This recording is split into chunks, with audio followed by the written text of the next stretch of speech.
The highway had no name this far out. It was just a two-lane strip of cracked asphalt cutting through wheat country, the kind of road that did not show up on phone maps anymore, the kind that existed mostly in the memory of the people who still used it. Rex Carver had been riding it for 6 hours straight. His back ached where the old shrapnel scar pulled tight in cold air. His hands inside the gloves had gone numb somewhere past the Montana border and never quite warmed back up. He did not stop for that. He had stopped stopping for things like that a long time ago. The Harley was a 2009 Road King Black, over black, no chrome, except the exhaust pipes and the tank badge. It was not a beautiful machine. It was a working machine. There was a crack in the left saddlebag from the time he had laid the bike down outside Flagstaff in 2019, and he had patched it with electrical tape and never replaced the bag because the tape held. The seat was worn down on the left side where his weight always settled. The handlebars had been adjusted so many times for so many different road positions that the bracket threads were stripped, and he had fixed that with a bolt from a hardware store in Reading and a prayer. He rode and the land moved around him. Flat first, then rolling, then the first dark shapes of hills rising on the western horizon like a promise of something different. He had left Oakland 3 weeks ago. He had not called anyone since Medford. He had $600 in his wallet, a sleeping bag rolled behind the sissy bar, a change of clothes and a shaving kit in the right saddlebag, and in the left wrapped in an oilcloth his grandfather's folding knife, and a photograph of a farm in Northern California that no longer existed. He was 53 years old. He had 2 tours of Iraq behind him, 14 years with the Hells Angels Oakland chapter behind him, and a mother buried in Fresno who had never once asked him to explain himself and whom he had loved without reservation for his entire life. She had died in March. He had ridden north the day after the funeral with no destination in mind. That had been the plan. No plan was the plan. He crossed into Cutler County just past noon. There was a sign at the county line, one of the old green ones with white letters, the kind that listed the county name and the population number underneath. The population number had been painted over at some point and never updated. Below it in smaller letters, Bishop's Hollow, 14 miles. Rex did not need anything in Bishop's Hollow. He needed gas somewhere before nightfall, and maybe a diner if there was one. He had no opinion about the town. He had no history with it. He just needed to pass through it on his way to wherever he was going, which was a question he had stopped asking himself because the asking had started to feel like pressure, and pressure was the thing he was riding away from. He did not get to Bishop's Hollow. The lights came on behind him 4 miles past the county sign. Red and blue strobing in his mirrors, a county cruiser sitting low on worn shocks pulling out from behind a grain elevator that had been screened by a stand of cottonwood. Rex felt the familiar tightening in his chest, the old reflex, and he let it pass through him without holding on to it.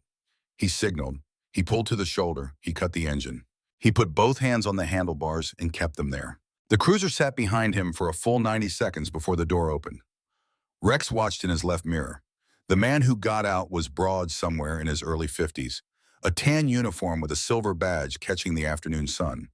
He had a lawman's walk, slow and deliberate, the walk of a man who was not in a hurry, because being in a hurry would imply something could surprise him. His hand rested on the holster at his right hip, not gripping it, just resting. He came up on the left side of the bike and stopped. "License and registration," he said. Rex reached slowly into his jacket 2 fingers and produced the documents. The officer took them without looking at them. He looked at Rex instead. His eyes moved across the jacket, across the patch on the back that Rex could not see, but that the officer obviously could, across the tattoos on Rex's hands up to his face. "Where you headed?" "North," Rex said. "North is a big place." "Yes, sir." "You got family up this way?" "No, sir." The officer turned the license over in his hand. Rex Carver, Oakland, California. He said it the way men say the names of places they have already decided they do not like. "You are a long way from home, Mr. Carver." "I am aware of that." A pause. The wind moved through the cottonwoods. A red-tailed hawk lifted off a fence post 50 yards down the road and banked south. "We have had some incidents in this county lately," the officer said. "Vandalism, some threats. We take a particular interest in strangers coming through, especially the kind that ride in colors." He folded the license and registration together and held them in one hand. "I'm going to need you to give me your phone." Rex looked at him. "My phone?" "Temporarily." While I run you through the system, procedure. It was not procedure. Rex knew what procedure looked like, and this was not it. But he also knew what the inside of a Cutler County holding cell would look like. And he knew what it would cost him to start trouble on a two-lane road 4 miles from nowhere, with no backup and no witnesses. He took the phone from his jacket pocket and held it out. The officer took it. He walked back to the cruiser. He sat inside for 11 minutes. Rex watched the clock on nothing because he had no phone to watch it on, and so he counted in his head, which he had learned to do in Fallujah, where counting was a way of keeping time when time had become a thing you were not sure you had any more of. He came back. He handed Rex the license and the registration. He handed him the phone. "You are clear," he said. "No outstanding warrants, no flags." A pause. "I would encourage you to pass through Bishop's Hollow without stopping, Mr. Carver. Get your gas at the Shell station on the east end of town, pay at the pump, and keep moving north. This county is not much for visitors." "I will keep that in mind," Rex said. The officer looked at him for another moment. His eyes were flat and without curiosity, the eyes of a man who had already made all his decisions about the world and was just waiting for the world to confirm them. "Sheriff Cobb," he said, and Rex realized he was introducing himself rather than making conversation. "You remember that name?" He walked back to the cruiser and drove away. Rex sat on the shoulder of the road for a long time after the dust settled. He looked at the hawk which had come back and was sitting on the fence post again, watching him with the focused patience of a thing that hunted for a living. Rex understood that. He took out his phone and looked at it. The screen had a partial print on it from the officer's thumb. He wiped it on his jeans. He kicked the bike to life. He did not head for the Shell station on the east end of Bishop's Hollow. He rode west. The road that ran west out of the main highway was not marked on the green sign.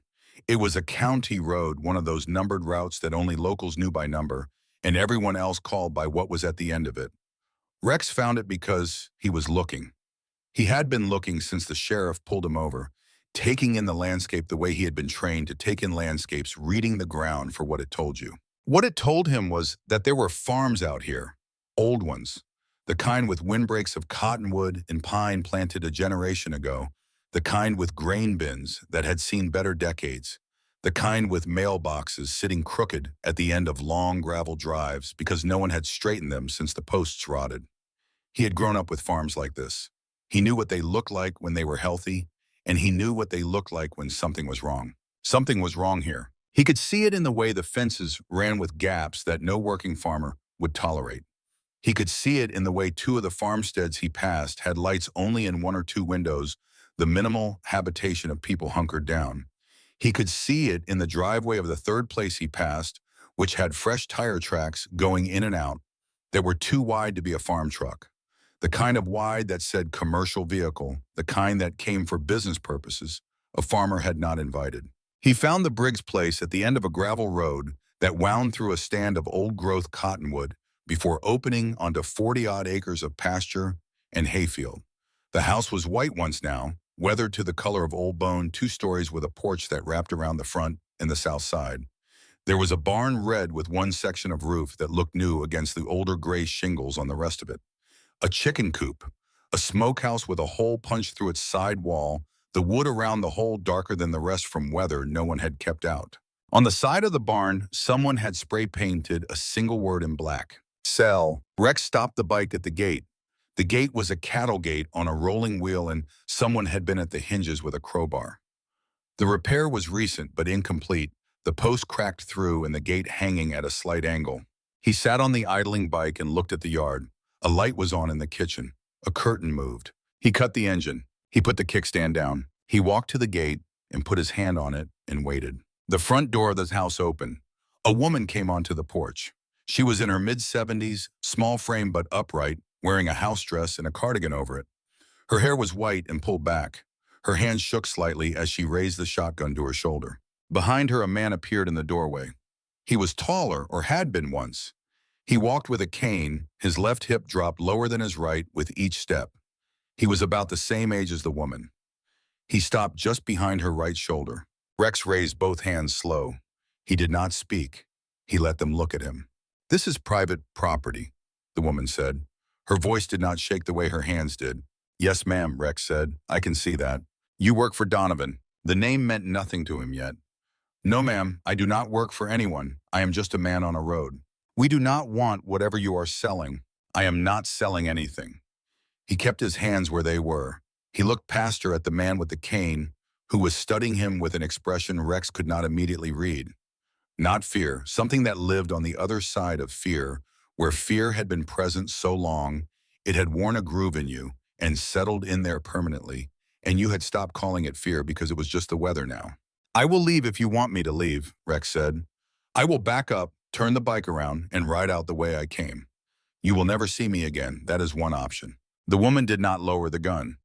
What is the other option? Rex looked at the yard, at the busted gate, at the spray-painted word on the barn, at the smokehouse with the hole in its side.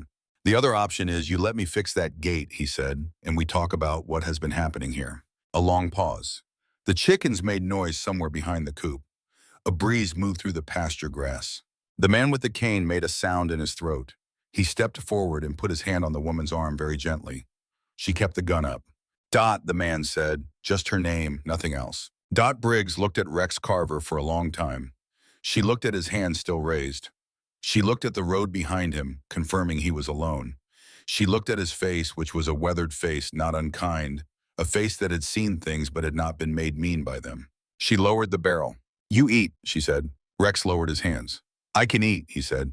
Harlan Briggs was 78 years old, a Korea-era veteran, and he had been running this farm through good years and bad ones since his father handed it to him in 1974. His father had handed it to him in the only way farming land gets handed on, which is not through ceremony or announcement, but through the gradual transfer of labor, the older man doing less and the younger man doing more. Until one day the older man is gone, and the younger man realizes he has been running it alone for years already. Harlan's father had been a hard man in the way men of that generation were hard, not cruel, but shaped by a world that did not reward softness. He had worked land that did not want to be worked in a climate that did not cooperate. He had raised a son and buried a wife and kept going because the going was what there was. Harlan had inherited that quality the way you inherit the shape of a tree or the set of a shoulder without asking for it, without always understanding it until you look in a mirror one morning and recognize what you are carrying. He walked with a cane now because his left hip had been replaced 3 years ago, and the replacement had not taken the way the surgeon said it would. He was in pain most days. He did not discuss this. Dot was 75. She had been a registered nurse for 31 years at the county hospital before they closed the county hospital and sent the work to the regional center 40 miles east. She had retired at 68, not because she wanted to, but because the knees had told her she was done, and she had listened. Her hands shook now from essential tremor, which was not serious, which was not degenerative, which was just a thing that happened to some people and which she had decided not to be upset about. They had no children. They had tried. That was a door that had been closed and locked, and they had each separately and together made peace with it in their own time, in their own way. They had a nephew in Spokane who called at Christmas sometimes. They had each other, and they had the farm, and for 53 years that had been enough, and then some. Rex sat at the kitchen table and ate 2 bowls of beef stew that Dot had made that afternoon, and he drank black coffee from a chipped mug, and he answered their questions in short sentences because he was not a man who talked at length about himself by default. Where was he from? Northern California, originally Oakland, most recently. Was he heading anywhere specific? Not particularly. Did he have family? Not anymore.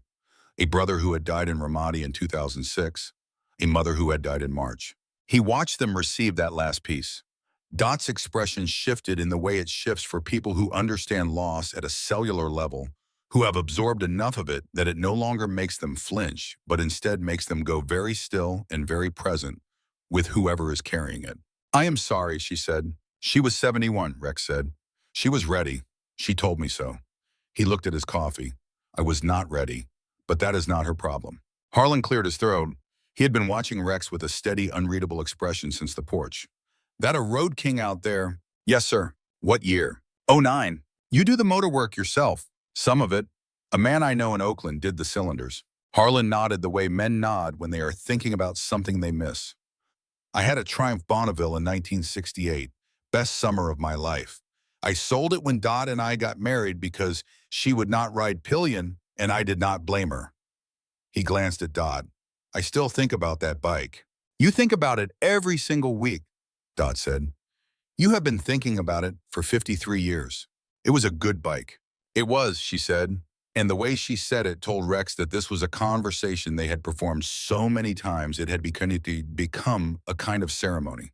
A call and response that meant something to both of them, precisely because it was repeated and precisely because both of them knew what it meant. After supper, Rex walked out to the barn without asking.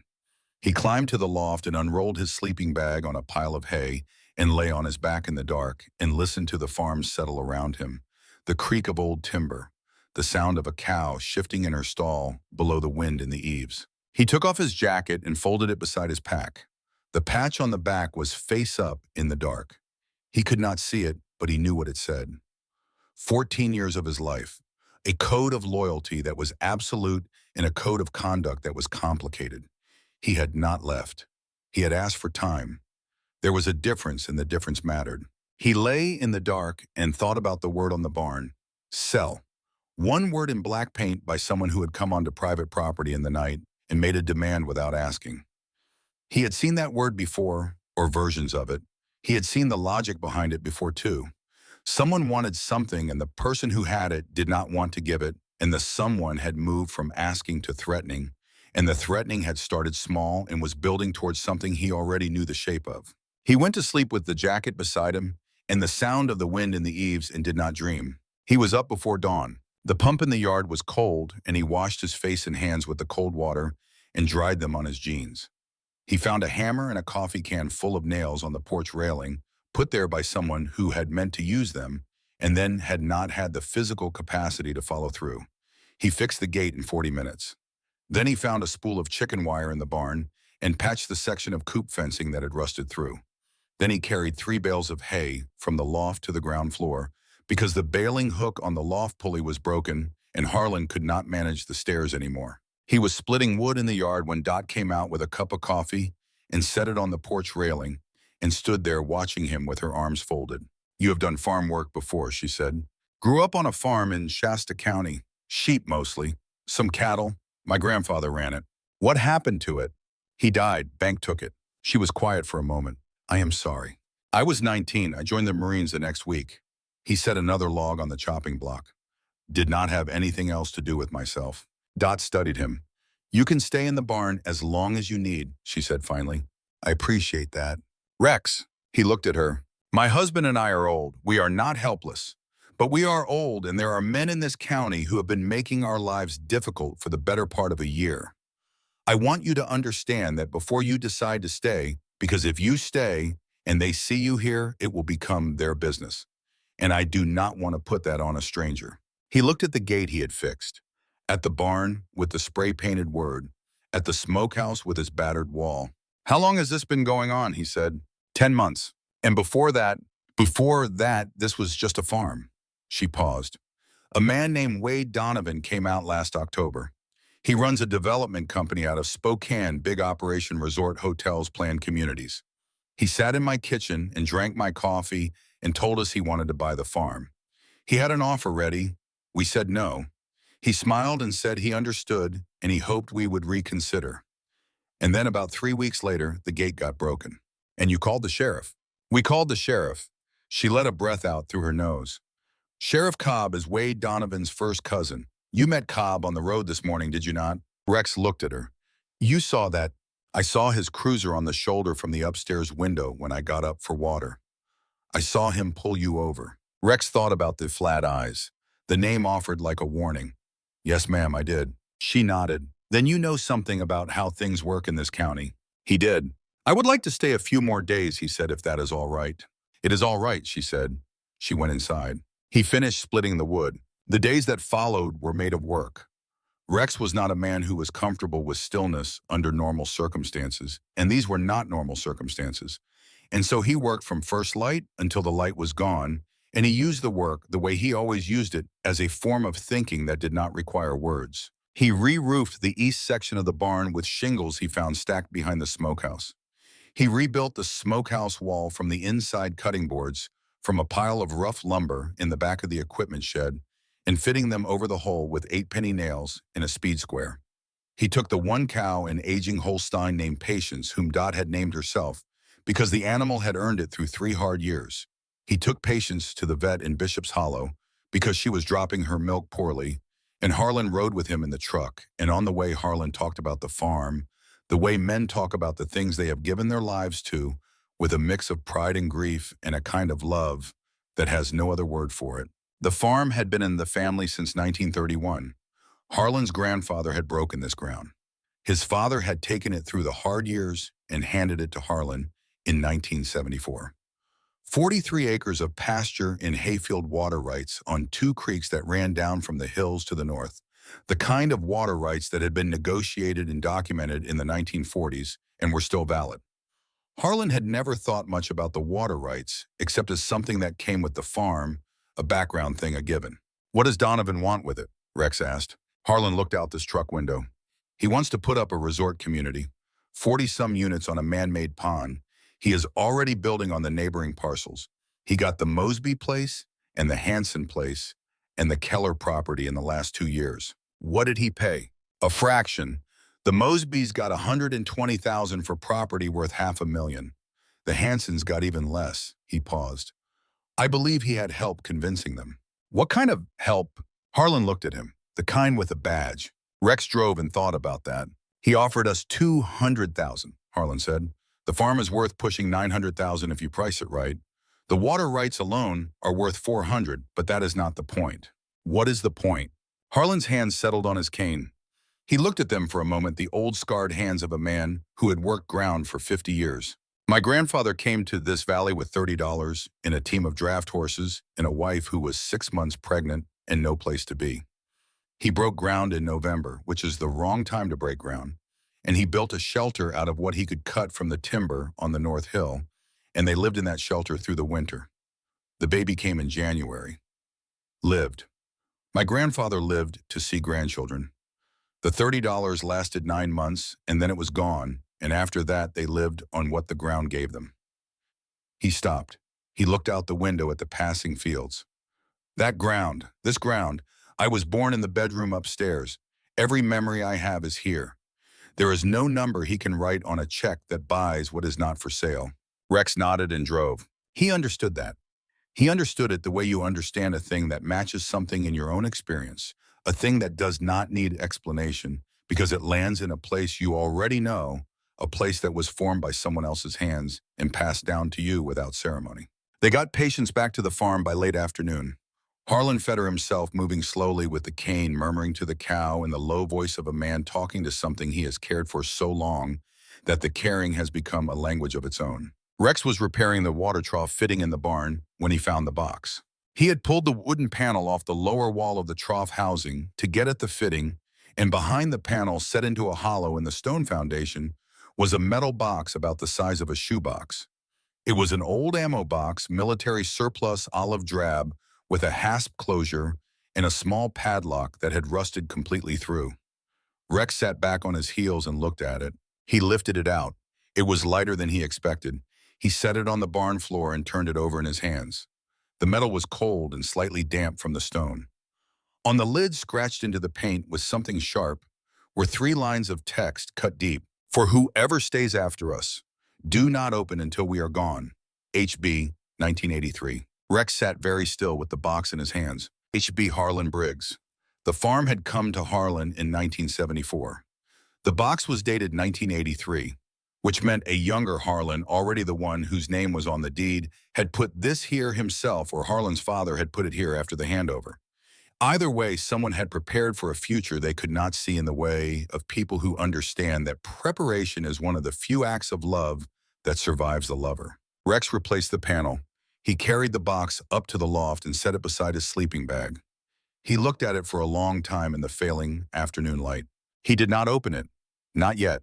Some things wanted to be announced in their proper time, and this was not the time. He went back down and finished the water trough fitting and fed Patience and came in for supper and said nothing about the box.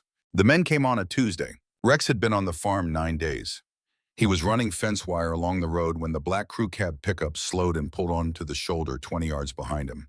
He did not look up right away. He finished the section he was on and set the fencing pliers down and only then turned. Two men. The driver was heavy through the shoulders with a sunburned neck and a ball cap pulled low. The passenger was younger, sharp-featured, with a smile that moved only the lower half of his face. Both wore work boots. Both had the look of men who did physical work, but not the kind that involved producing anything. The driver leaned out his window. "You the hired help?" "Helping out," Rex said. "This is the Briggs place." "Yes. We've been by before." Talked to the old man. He was not too receptive. Mr. Donovan wanted us to stop by again. See if old Harlan had come around. "I do not speak for Harlan," Rex said. "His business is his." The passenger climbed out. He came around the front of the truck and walked toward Rex with his hands loose at his sides, his weight easy on his feet, the way the weight of men who think they can fight is easy. He stopped 6 feet away.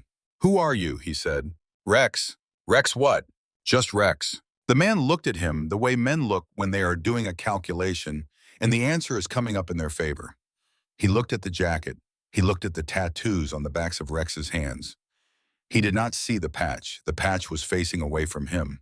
"You ought to tell your old couple that Mr. Donovan is a patient man," the passenger said. "But patient has limits. They should think about that." Rex looked at him without expression. "I will tell them you stopped by," he said. The passenger stood there for another moment. Then he got back in the truck and they drove away. Rex stood by the fence until the dust settled. The hawk was back on its post. It watched him with its gold-ringed eye. He picked up the fencing pliers and went back to work. That evening he ate his supper and said nothing about the men until Harlan brought it up, which Harlan did quietly after the plates were cleared. "They came by today," Harlan said. "Yes." Dot sat very still with her hands around her coffee cup. "It has been escalating," Harlan said. "First the offer, then the gate, then the smokehouse wall. 3 weeks ago they drove through the hayfield with a truck and cut ruts in it. 2 weeks ago someone killed a chicken." He paused. "Sheriff Cobb comes out when we call. He takes our statement. Nothing happens." Rex set his cup down. "Who else is left on this road?" Harlan looked at him. "You said Donovan bought the Mosby place, the Hanson place, the Keller property. Are there others between here and the highway?" "There is Nora Hanson," Dot said quietly. "She sold, but she still lives on the place. Donovan let her stay in the house. She has 68 lives alone. I think she regrets it." A pause. "I think she regrets it a great deal." Rex looked at the table. He thought about what the two men had come for today and what the next visit would look like, and the one after that. "I need to make a call," he said. "I would like to do it from the barn, if that is all right." "Of course," Dot said. He went out to the barn. He climbed to the loft and sat on his sleeping bag with the ammo box beside him and took out his phone and looked at the name in his contacts for a while before he pressed it. It rang 4 times. "Brother," said the voice on the other end. Low, rough, the voice of a man who had been smoking too much and sleeping too little for 30 years without apology. "Slade," Rex said. "How are you?" "I'm all right. I'm in Idaho." "Idaho." A pause. "Doing what in Idaho?" "Helping some people. Old couple. Retired Korea vet and his wife. They have got a problem." "What kind of problem?" "The kind that needs more than I can provide on my own." The pause this time was longer. Rex knew what was in it. The calculation, the loyalty, the weight of the ask. "Tell me," Slade said. Rex told him everything. The farm and its history, Donovan and the pattern of acquisition, the sheriff who was Donovan's first cousin, the 4 neighboring farms sold under pressure in 2 years, the escalating threats, the word painted on the barn. Slade listened without interrupting the way he always listened when something mattered. When Rex finished, Slade said, "What are you asking for?" "I'm asking you to know about it and to be ready." "How many has Donovan got working for him?" 6 or 7 that Harlan knows about. 2 of them are Bikers Club out of Spokane. The rest are hired muscle. And the sheriff. A small silence on Slade's end. Something shifted in it. Slade. "Yeah. What is it?" "Donovan's name has come up before," Slade said. "In a business context, our Spokane chapter has done security work for some of his events. Resort openings, contract work, nothing ongoing. But there is a relationship there." Rex was quiet. "That does not change anything," Slade said quickly. "It changes some things. It means you have got brothers who have taken money from the man I am telling you is pressuring an old couple in Idaho.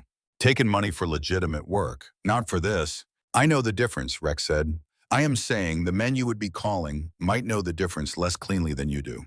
Another silence. I will sort that, Slade said finally. You let me worry about who comes and who does not. You focus on what is in front of you. All right. Rex, a pause. You good out there personally? Rex looked at the barn wall, the rough wood, the old nails, some of them bent and hammered flat by hands that were decades dead. I am better than I was, he said. This place does something. I cannot explain it. You do not have to explain it, Slade said. I will be in touch. He hung up. Rex sat with the phone in his hand for a while. Then he put it in his pocket and picked up the ammo box and held it.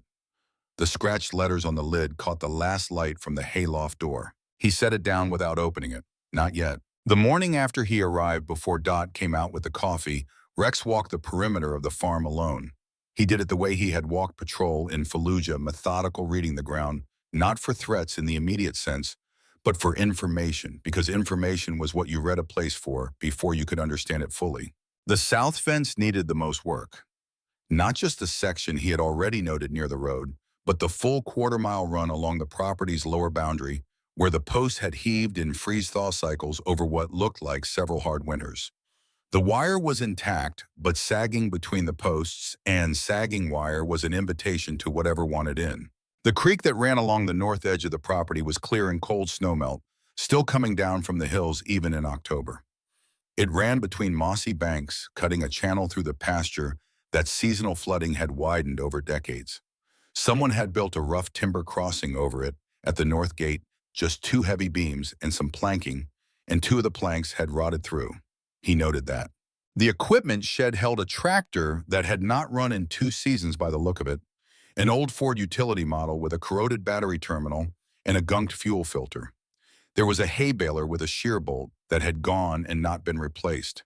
There were tools in various states of organization, the tools of a man who had worked all his life and known where everything was until the body stopped cooperating. He stood in the equipment shed and looked at the tractor. A day, maybe 2, it was not complicated machinery. He thought about his grandfather's farm, the way the mornings had smelled their hay and diesel, and the cold fog off the Sacramento Valley that burned off by 9. His grandfather was a man who rose at 4:30 every day of his adult life and worked until dark and then did accounts at the kitchen table until 10 and was in bed by 10:30 and rose again at 4:30. He seemed to operate on something other than rest, something that the farm itself provided the purpose of, it the necessity of it, the fact that if he did not do it, then it did not get done, and if it did not get done, the animals suffered and the animals were his responsibility. Rex had understood that from the time he was 6. Responsibility was not a burden. Responsibility was a thing you had that oriented you in the world. People without it drifted. People with it had a direction. He had had responsibility in the Marines. He had had it in the club.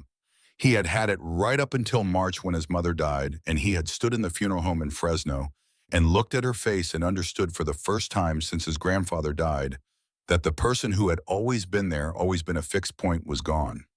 And without the fixed point, he had felt himself begin to drift. He had not told anyone about that feeling. He had packed a bag and gotten on the bike and ridden north. Standing in the equipment shed of a farm in Idaho that did not belong to him, looking at a tractor he had not been asked to fix, he understood that the drifting had stopped. He did not know yet what that meant or how long it would last. He only knew that it had stopped. He went back to the barn. He found the tools he needed and carried them to the yard. He was sharpening a post hole digger when the porch door opened and Dot came out with the coffee. She set the cup on the railing and looked at him with the expression of a woman who had been reading people for 75 years and had gotten very good at it. You were up early, she said. Habit, military. Marine habit first, other things after. She leaned on the railing with her own cup in her hands. The morning light was coming in low over the east pasture, turning the frost on the grass pale gold. A red-tailed hawk was making lazy circles over the hayfield. Harlan slept better last night than he has in months, she said. He does not sleep well when he is worried. He would never tell you that, but I know. I hear him. She looked at the hawk. He was snoring by 9. That is good. He has a way of pretending things are not as serious as they are, Dot said. For my benefit, he thinks, as if I do not have eyes. She paused. The men who have been coming, the threats. He minimizes them when he talks to me about them. He thinks it will keep me from being afraid. Does it? No. She looked at her coffee. I was a nurse for 31 years. I have seen what fear looks like from the inside out. You cannot fool me with minimizing. Rex tested the sharpened digger edge with his thumb. You are not afraid of us, she said. A statement, not a question. No, ma'am. Of what you are, what your club is. He looked at her. I am not doing this for the club. The club is not here. I am here. I am a man who stopped because your gate was broken and your barn had a word on it. He paused. I stopped because I know what that kind of situation leads to if no one stops. Dot nodded slowly. She looked at him the way she had looked at him over the gun barrel that first day, the long level assessment of a woman who was deciding something. We will feed you proper, she said finally, at least while you are here. You do not have to. I know I do not have to, she said in a tone that ended that particular conversation, and she went back inside. Rex drank his coffee and looked at the farm in the morning light and listened to the hawk calling over the hayfield, and for the first time in 7 months, he did not feel the specific quality of emptiness that had been with him since March. He felt instead the beginning of something he did not have a word for yet, and he knew better than to name it before it settled. The second day, Harlan came out to watch. He came on the cane, moving carefully on the porch steps and then across the yard with the deliberate economy of a man who had learned to husband energy. He stopped 20 feet away and watched Rex work on the south fence line, pulling old posts and setting new ones. Rex did not acknowledge him at first. He had learned that men like Harlan, men who had worked all their lives and were now watching someone else work their land, needed a moment before they could receive help without discomfort. You are setting them at 30-inch depth, Harlan said eventually. Frost line is 24 here. I want the extra margin. A pause. You know frost lines. Northern California gets cold enough. Another pause. You are doing it right, Harlan said. Coming from a man like Harlan, those 4 words carried considerable weight. Rex received them without comment and kept working. Harlan came out again the 3rd day and the 4th. By the 5th day, he was sitting on an overturned bucket 3 feet away, and they were talking in the natural rhythm of 2 people working adjacent to each other. Sentences separated by the sound of work ideas that did not need to be completed because the other person already understood where they were going. Harlan talked about the farm the way he would talk about a family member, with the intimate knowledge of someone who had been in daily contact with the subject for 50 years. The south pasture flooded in February almost every year when the snow came off the north hills fast. The hayfield ran better with a nitrogen application in late March. The creek crossing needed rebuilding every 7 or 8 years. Patience the cow was particular about her feed schedule and got anxious if it varied by more than 20 minutes. He talked about Korea. Not the fighting. Men who had been in combat and were also private people did not talk about the fighting with someone they had known for less than a week. He talked about the cold. The specific quality of Korean cold, which was different from Idaho cold, a cold with humidity in it that got into you differently and stayed longer. He talked about Dot, not about her directly, but about what it was like to have been with one person for 53 years, which was its own form of talking about her. You lose your way sometimes, Harlan said one afternoon. After a long time together, you stop seeing each other because you are too close, too much the air you breathe. He was quiet for a moment. And then something happens that reminds you. You remember. He looked at his hands. These past 10 months have been the worst of our lives, and we have seen each other clearer than we have in years, which is not worth it, but it is true. Rex set a post and packed the gravel around it and tamped it down. My grandfather was married to my grandmother for 41 years, he said. She died at 61. He had 19 more years after her. He worked every day of those 19 years and never complained and never fell apart and never talked about her in a way that asked for sympathy. Rex stood and tested the post with both hands. It held. But every Sunday morning he made 2 cups of coffee. Every Sunday for 19 years. Left one on the kitchen table like she was coming to get it. Harlan was quiet for a long time. That is love, Rex said. He was not a man who said that word easily. He said it now because it was the right word and there was no other. Harlan looked at the fence post Rex had said. He looked at his farm. You gonna paint over that? He meant the word on the barn. When you say so. Not yet. Let it stay until this is finished. So we remember what we were up against. Rex nodded. They walked back to the house. The week that followed was ordinary on the surface and not ordinary underneath. Rex drove Dot to the pharmacy in Bishop's Hollow on Wednesday. In the pharmacy, he stood near the back and watched the woman behind the counter, a middle-aged woman with reading glasses on a chain, who looked at Dot with the comfortable familiarity of someone who had been dealing with the same customer for decades and liked her. In the diner next door, he ate a piece of pie and drank coffee and listened to the room. It was the kind of diner that served as the information exchange for a rural county where the booth conversations were about weather and crop prices and local politics, and whose nephew had come back from wherever he had been.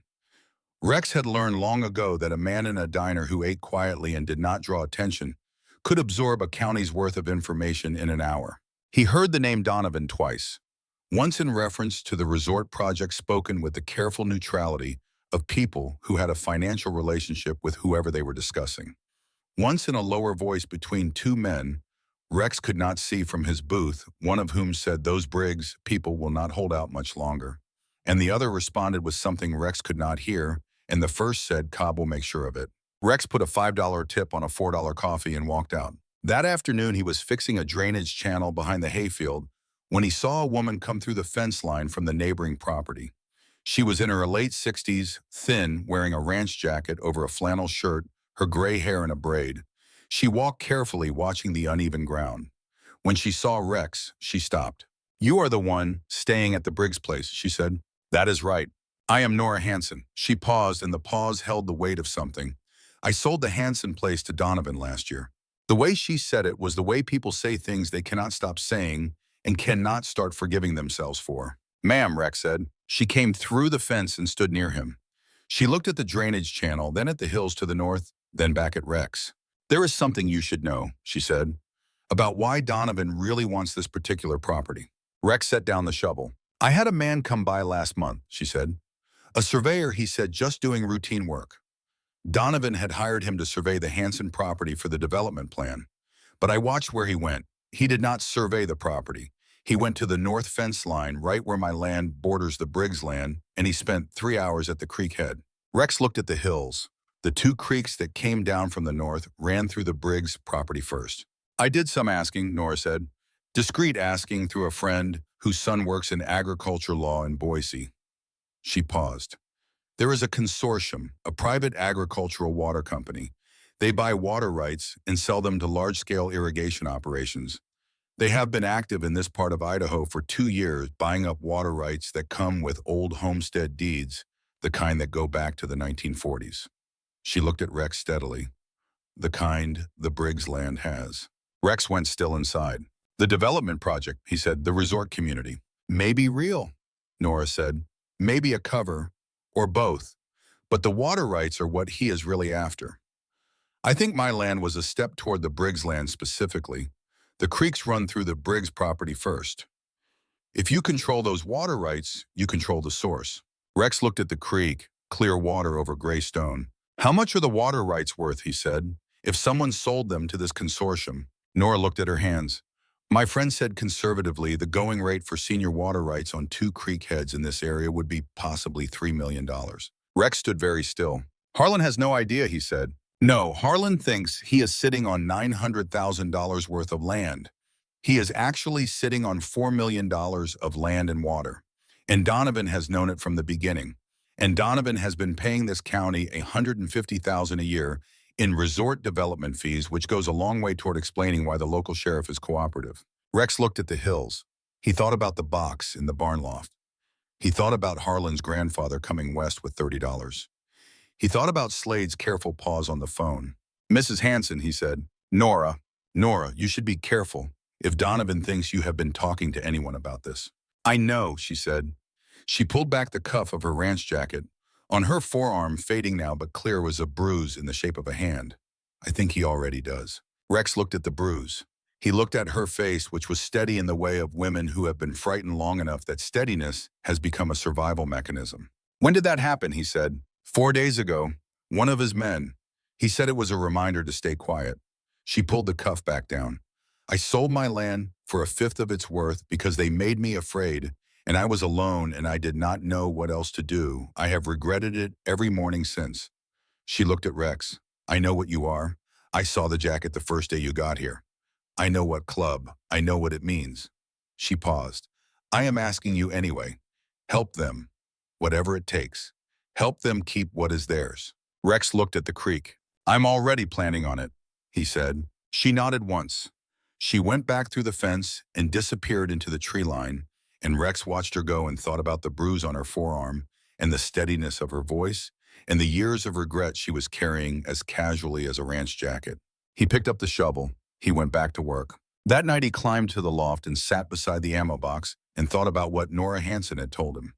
He thought about $3 million in water rights that a 78-year-old man and his 75-year-old wife did not know they owned.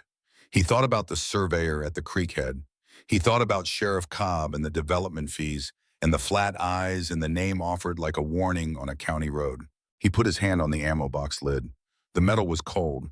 The letters were rough under his fingers. Not yet. He lay back on the sleeping bag and looked at the barn ceiling. Outside, the night was very quiet. An owl somewhere in the cottonwoods. The soft movement of patience in her stall below. The wind that never entirely stopped in this valley, carrying the smell of hay and creek water, and the beginning of autumn. He had asked to stay and they had almost refused. Now he was here, and the thing he had ridden north to get away from the weight. The involvement, the permanent pull of things that needed doing was present here too, in a different form, in a form that felt, if he was honest with himself, less like a burden and more like a reason to be somewhere. He turned onto his side, he closed his eyes. He thought they do not know what is coming yet. Neither do I entirely. But it is coming, and when it arrives, I need to be ready. He went to sleep. The gunshots came at 2:19 in the morning. Rex had been awake since 2, lying in the loft with his eyes open and his body still not from anxiety, but from the trained alertness of a man whose nervous system had learned over 2 tours in 14 years to register the approach of trouble. The way certain animals register a change in barometric pressure without knowing why, without needing to know why, just the body knowing before the mind does. The first round punched through the south wall of the barn at roughly chest height if a man had been standing there. The second hit the loft crossbeam 6 feet to Rex's left. The third went through the open hayloft door and disappeared into the dark field. Then 3 more in rapid succession spread across the south wall, not clustered, not aimed at anything specific. A pattern, a message written in caliber. Rex had rolled off the sleeping bag before the second round hit. He was against the back wall of the loft with his jacket in hand and his boots on by the third shot. He counted the silence after the 6th, 4 seconds, 8, 12. Then the sound of an engine, a gasoline V8, accelerating away fast on the gravel road. He went down the loft ladder in 3 steps and out the barn door into the yard. The air was cold and smelled of October and spent powder. The porch light came on. Harlan was in the doorway with the shotgun, his weight on the cane, his face set in the hard lines of a man who has been frightened and converted it immediately into anger, because anger is survivable in a way that fear is not. "You hit," Harlan called. "No." Rex crossed the yard. "Anyone in the house?" "Dot is inside. She's all right." His voice was steady, but his hand on the cane was not. "That is the first time they have used guns." "Yes," Rex said. He looked at the road. The dust had already settled. The night was quiet again. "They are escalating. They came by and saw me on the fence line, and they want to know if I can be scared off." "And can you?" "No," Rex said. Dot appeared in the doorway behind Harlan. She had a robe over her nightgown, and her hair was down, which made her look both younger and older, at the same time younger, because it was unguarded, older because it was white and very long. "Come inside," she said. They sat at the kitchen table. Dot put water on for coffee. The clock on the wall said 2:24. Outside, the night pressed in, quiet and close. "I have to tell you something," Rex said. He told them about Nora Hansen. He told them what she had found out about the surveyor and the water consortium and the real value of the water rights attached to the Briggs land. He told it straight without softening it, because they were adults and this was their life and they deserved the unedited version. Dot sat very still with her hands around a cup she had not drunk from. Harlan took his glasses off and rubbed the bridge of his nose. $4 million, Harlan said. "That is Nora's estimate, her contact's estimate." "The water rights." "Yes." Harlan put his glasses back on. He looked at the table. He was quiet for a long time. "My father documented those rights in 1947, he said finally. He went to Boise himself and registered them properly. He used to say the water is the life of the land. Don't ever let anyone tell you different." He paused. He put a lot of things in writing because he did not trust the future to remember what the present knew. Rex thought about the ammo box in the loft. He did not say anything about it yet. Tonight's business was the gunshots and what came next. They are going to come back, Rex said. Harder next time. They have used property damage and intimidation for 10 months, and it has not worked. They have now used live ammunition. The next step, if we let them set the pace, is something that puts one or both of you in the hospital. Dot's hands tightened on the cup. I'm not letting them set the pace, Rex said. But I need you to trust me on how we respond, and I need a few days. To do what? Dot said. To put things in place. He paused. I told you I have people. Brothers from my chapter. I have already been in contact. But there are complications I need to sort through before I call them in, and I need to be sure the ground is ready before that conversation happens. What complications? Harlan said. Rex looked at him. The club I ride with has done business with Donovan's company in the past. Legitimate work security contracts, nothing dirty. But it means there are men in my circle who have taken Donovan's money. I need to know who is coming before they arrive, and I need to know they are coming clean. Harlan looked at him for a long time. The kitchen clock ticked. How long, he said. 3 days, maybe 4. And in those 3 days, if they come back, Rex put his hands on the table palms down. I will be between them and this house. You have my word. Harlan reached across the table and put his hand over Rex's. 3 days, he said, whatever you need. Dot stood and went to the refrigerator and came back with a plate wrapped in plastic. She set it on the table. Cornbread from supper, she said. It is better cold. Rex looked at the plate and then at her. There was nothing to say that was proportionate to the gesture, which was not really about cornbread, and so he said nothing. He just took a piece. He called a lawyer he knew in Boise the next morning, a man named Garrett Flynn, who had done legal work for the Oakland chapter on several occasions, and whom Rex trusted with information. He told Flynn about the water consortium. He told him about the pattern of land acquisition. He gave him the names. Flynn said, give me a week. I do not have a week, Rex said. Give me 3 days, Flynn said. I can do 3 days. He drove to Bishop's Hollow that afternoon without Dot or Harlan, without the context of being their helper. He needed to be a stranger again briefly because strangers could go places that connected people could not. He parked on the main street and walked it end to end. Bishop's Hollow was the kind of American small town that had kept its bones intact while losing some of the flesh. Over the decades, brick storefronts, from the 20s, a grain elevator at the north end, a water tower with the county name painted on it, a few empty storefronts, a diner down to breakfast, and lunch only. He went to the diner, he sat at the counter and listened to the room. At the table in the corner, 3 men were talking about the resort with the careful neutrality of people who had a financial relationship with whoever they were discussing. One of them had a son who worked grounds there now, regular hours and health benefits. None of them talked about the Briggs farm. But at the booth behind Rex, 2 older women were talking in lower voices, and he caught pieces of it without trying. The Mosby children, one of them said, selling that land broke them. And the other, Margaret Mosby told me, she cried every day for a month after. Her grandmother's kitchen curtains were still in the window when they left. Rex drank his coffee and ate his pie. He paid and walked out and stood on the sidewalk and looked at the main street. A town built by people who intended to stay, whose children and grandchildren had mostly stayed, whose great-grandchildren were watching the ground shift under their feet in ways they did not have the language to describe, but felt every morning when they woke up. He went to the hardware store. Del Pierce was there, the owner in his early 70s, a big man gone soft in the middle, who looked at Rex's jacket with immediate recognition and said nothing about it, just nodded. Del Pierce had grown up 2 counties over and had known a man who rode with the Oakland chapter in the 80s. He spoke about this with the careful neutrality of a man establishing context without making a claim about what that context meant.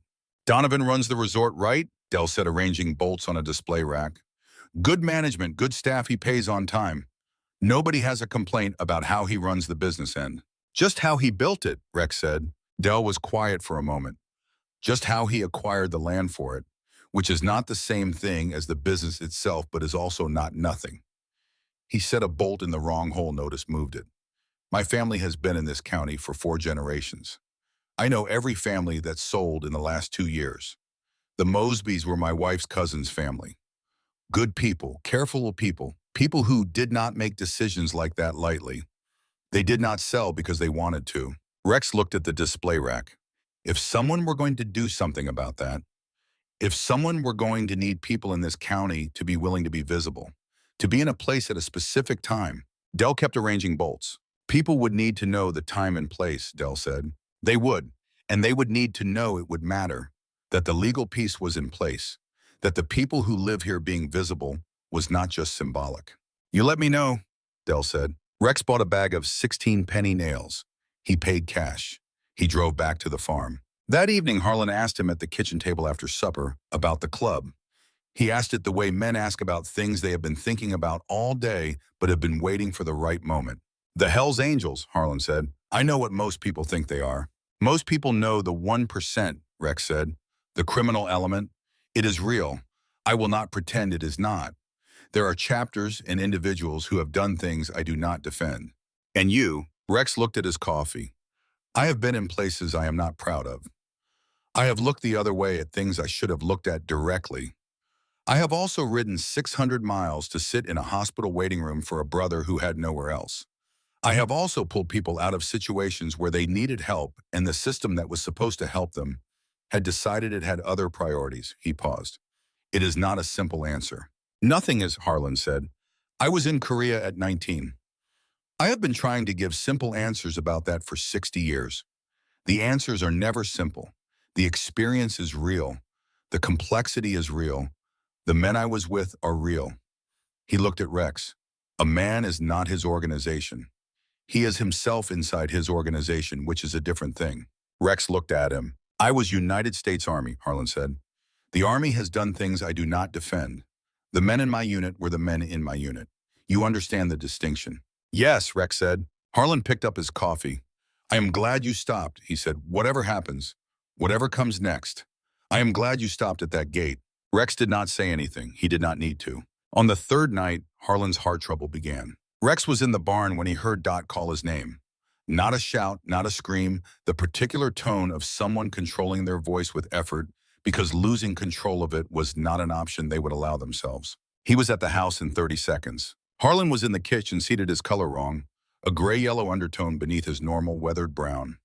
He was breathing in a way Rex recognized from years of being present at the aftermath of violence, the careful, shallow breathing of a body managing pain. His chest, Dot said. She was standing behind him with her hand on his shoulder, her face completely still in the way of someone who had closed every unnecessary process down and was running on pure clinical function. Since when, Rex said. 20 minutes. He did not tell me for the first 15. She looked at Rex. I need to get him to the hospital in Lewis Fork. I will drive, Rex said. She looked at him. Something passed through her face, a recognition that this was not a fight worth having with time running. All right, she said. Lewis Fork Regional Medical Center was 43 miles east. Rex drove it in 38 minutes on dark roads, which was as fast as it could be driven without becoming another emergency. Dot sat in the back seat with Harlan holding his hand, talking to him in a low, steady voice. Rex watched the road and monitored the tone of her voice without listening to the words the way he used to monitor radios in Fallujah, tuned for changes that would tell him what was happening when he could not see it directly. The tone stayed steady. At the hospital, there was the waiting room, which Rex was not good at. He sat in a plastic chair under fluorescent lights and counted the tiles in the ceiling, and then stopped counting them because it reminded him too much of waiting rooms he had sat in for other reasons, in other places, and he did not need to be in those places right now. 2 hours later, a doctor came out, a young woman with the composed authority of someone who had made 1,000 announcements of this kind and had learned how to make them without falling apart. Harlan had experienced a cardiac event, she said, not a full infarction, what was sometimes called a warning. The heart was stressed. The damage was manageable. He would need to stay 2 nights. He would need to reduce stress. She looked at Rex and then at Dot, not sure who to address. He is going to be all right, she said, but he needs rest. He needs the stressors in his life to be reduced. He needs, Dot said quietly, for the things causing him stress to stop. She looked at her hands. We are working on that. Rex drove back to the farm alone. Dot stayed at the hospital in a chair beside Harlan's bed, which was where she was going to stay, and there was no point in arguing. He dropped her overnight bag at the desk and drove back through the dark 43 miles and pulled up to the farm and sat in the truck for a long time looking at the house. The porch light was on. Dot had left it on before they left.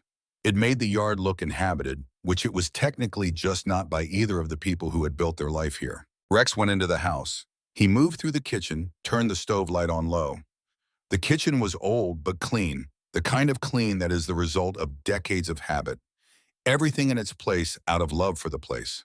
He looked at Harlan's chair at the kitchen table. He looked at the 2 cups hanging on their hooks by the stove. He looked at the window at the dark yard at the barn beyond. Then he went out to the barn. He climbed to the loft. He sat on the sleeping bag. He picked up the ammo box. He held it in both hands for a long time. The metal was cold. The scratched letters were rough under his fingers. He turned it over once. Then he opened it. The padlock had rusted completely through, and the hasp lifted without resistance. Inside the box, nested in a layer of oilcloth that had kept the contents dry for 4 decades, were 3 things. The first was the original land patent, the government document establishing the Briggs family's ownership of the Cutler County land, dated 1931, signed by the county recorder and witnessed. The legal description of the property was precise and complete. The second was a hand-drawn map of the property, detailed and careful, hauling the fence lines, the creek beds, the location of the 2 water sources. Across the map in red ink, someone had marked and annotated the water rights registration, the notation, precise gallons per minute, seasonal flow rates, the legal registration numbers from the 1947 Boise filing. The third was a letter, handwritten on lined paper in a strong, clear hand that had developed a very slight tremble toward the end of the final paragraph. Rex unfolded it and read, "To whoever tends this ground after Harlan and I are gone, the farm will try to tell you everything you need to know about itself if you listen to it, but some things need to be written down because people stop listening when they are afraid, and I want whoever comes after to have this in hand when the listening gets hard. The water is the life of this land. I registered the rights in 1947 in Boise, and the numbers are on the map. Do not let anyone tell you they are not worth keeping. They are worth more than anyone will tell you. Men will want to take them from you someday because men always want to take the things that sustain other men. Do not let them. The land is not an investment. It is not an asset. It is a covenant between the people who work it and the people who came before them and the people who will come after. If you work it faithfully, it will sustain you. I do not know who you are. I do not know how you came to be here. But I trust that you are here because the farm chose you the same way the farm chose me, which was by being something I could not walk away from. Take care of it. H. Briggs, April 1983. Rex folded the letter. He sat in the loft for a long time with the folded letter in his hand and the box open beside him, and the sound of the wind in the eaves and Patience shifting in her stall below, and the night very dark and very quiet around the farm. Then he took out his phone. He called Slade. It rang once. I am ready, Rex said. Bring everyone you trust. And Slade. He paused. Tell me the truth about who is coming and who is not. A brief silence on the other end. Clean house, Slade said. I told the Spokane chapter they had a conflict of interest. 2 of our Oakland brothers who had worked Donovan's events sat themselves out voluntarily. They made the right call. 19 coming. Good men, all of them. 19, Rex said. That enough. Rex thought about the gravel road, the gate, Del Pierce in his hardware store, Frances Decker at the newspaper office she had been running for 22 years. The people in the diner who noticed and said nothing but noticed. Should be, he said. When? Come tomorrow night. Come quiet. I will leave the gate open. He hung up. He put the letter back in the box and closed the box and set it carefully beside the sleeping bag. He lay back and looked at the barn ceiling and thought about what tomorrow would bring. Not with dread, but with the focused calm of a man who has been moving towards something for a long time and has finally arrived at the place where the moving stops and the doing begins. Outside, the wind picked up. The cottonwoods along the north fence moved in it a long sound like water or breath. Rex closed his eyes. He drove to Lewis Fork first thing in the morning to check on Harlan and bring Dot a change of clothes and the thermos of coffee she had forgotten in the rush. Harlan was sitting up in the hospital bed when Rex came in. His color was better, not good, but better. The gray-yellow undertone faded back toward normal. He had the television remote in his hand, but the television was off. He was looking at the window at the flat October sky over the parking lot. Dot was in the chair beside the bed asleep, her head tipped back, her mouth slightly open. Rex set the thermos on the table without waking her. Harlan looked at him. She sleep at all, Rex said low. A few hours. She does not let on when she is tired. Never has. Rex sat down in the other chair. The water rights, Harlan said. Nora's information. Do you want to tell me now or after? Rex looked at him. Now. He told him. He told him about the consortium and the estimated value and the surveyor at the creek head and what Nora's contact in Boise had said. He watched Harlan's face while he told it. Harlan's face did not go through shock or satisfaction or anger. What moved through it was something slower, a man fitting a new piece into a shape he had been looking at for a long time and watching it suddenly clarify. My father always said the water was the life of the land, Harlan said. I know. He said it specifically, not just the fields or the buildings, the water. Harlan was quiet. He put the rights in writing in 1947. He went to Boise himself. I was 3 years old. I do not remember it, but he talked about it when I was growing up. He was very particular about it. Rex looked at his hands. When you are out of here, I want to show you something. In the barn. Harlan looked at him. What is it? Something your father left. I found it in the wall behind the water trough housing. He addressed it to whoever comes after. He paused. I think that is you. I think you are the one who is supposed to open it. Harlan was quiet for a long time. His hands lay still on the hospital blanket. He was a man who thought ahead, he said finally, always preparing for what could not be predicted. He looked at the window. I wish I had known him better. He died when I was 34, and I was so busy running the farm by then that we had not talked the way I would have wanted to. I always thought there was more time. Rex did not say anything. There was nothing to say. You called your people, Harlan said. Yes. They coming tonight. Harlan nodded. He looked at Rex with an expression that had moved past the point of calculation and arrived somewhere simpler. I want to be there. You will be here, the doctor said 2 nights. Rex. Harlan. Rex said it quiet and level. You will be here. Dot will be here. You will both be safe. I need you to trust that and rest. Harlan looked at him. Then something in his face settled, the particular settling of a man who has made a decision and found that the making of it is a relief. All right, he said. Dot stirred. She opened her eyes with immediate alertness. No fog, the eyes of someone who had learned to come back to full function instantly because 31 years of nursing had required it. You brought coffee, she said, and the blue cardigan from the hook in the hall. She looked at the thermos and the folded cardigan on the table. She looked at Rex. Thank you, she said. Rex left them together. He drove back to the farm.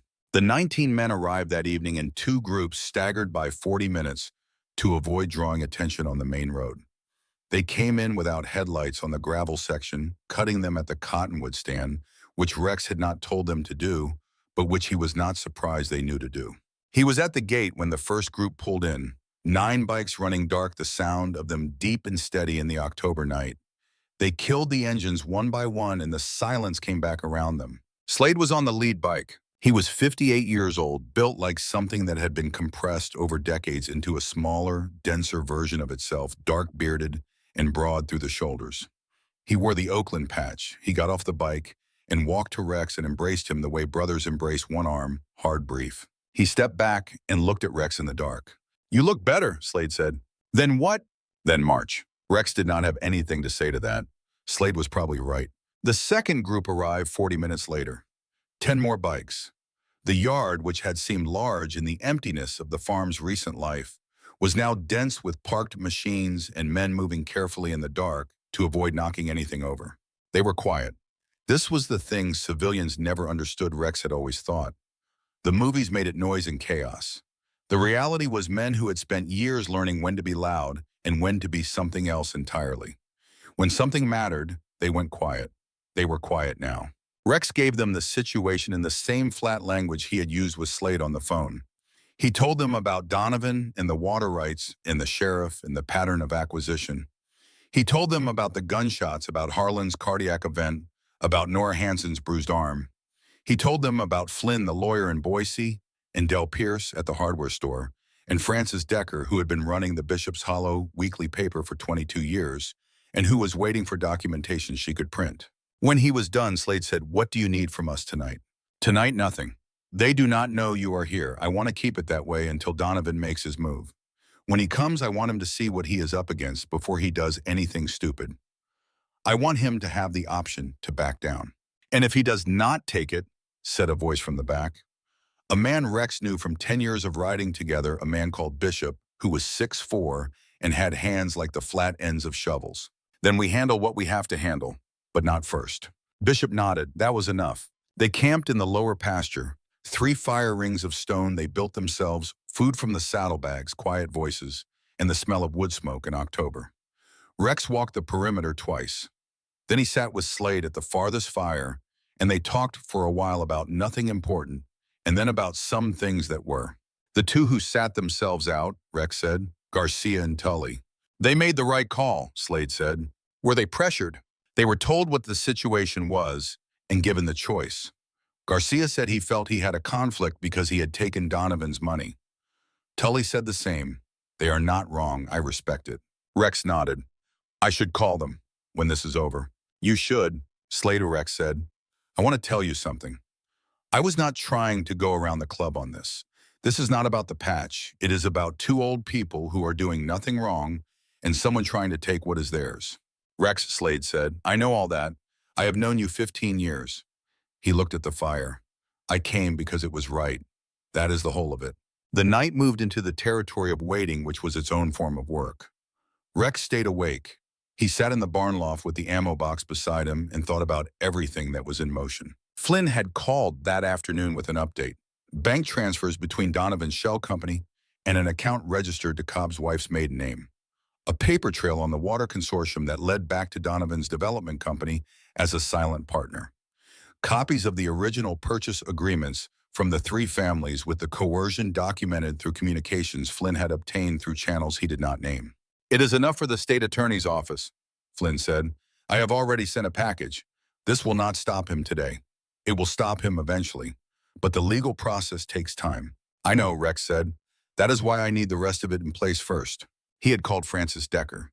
She was ready to run the story the moment something happened that gave her a news hook. He had called Del Pierce. He had said tomorrow night this address. Del had said, how many you think? Rex had said, I do not know. Whoever feels they need to. Now he sat in the loft with the letter from the box folded in his shirt pocket and listened to the farm breathe around him and waited for morning. The call came at 9 the next night from Whitfield, a man he had posted in the cottonwood stand with a sight line to the main road. 3 trucks coming your way, Whitfield said. Donovan is in the lead vehicle passenger side. The sheriff is in the second truck uniform. I count 12 men. 2 of them have long guns. All right, Rex said. Let them come. He put on the jacket. He went to the gate and stood there with the valley dark around him. Behind him, one by one, the men came up out of the lower pasture and moved to positions in the yard, spreading across it in a loose line, with the ease of people who had done this kind of standing before. Their bikes were parked in a row along the side of the barn, 19 machines with the chrome catching the last starlight. Rex looked at the dark road and thought about all of it, the $30 and the team of horses the water rights registered in 1947, the letter in his pocket, Nora Hansen's bruised arm, Harlan in the hospital bed, Dot's voice steady at 2 in the morning. He thought about his grandfather's farm in Shasta County and the way the bank had come for it when he was 19, and the way he had had nothing and no one and had walked into a recruiter's office because there was nowhere else to go. He thought about what it would have meant to have someone stand in the driveway of that farm and say, not today, not this place, not these people.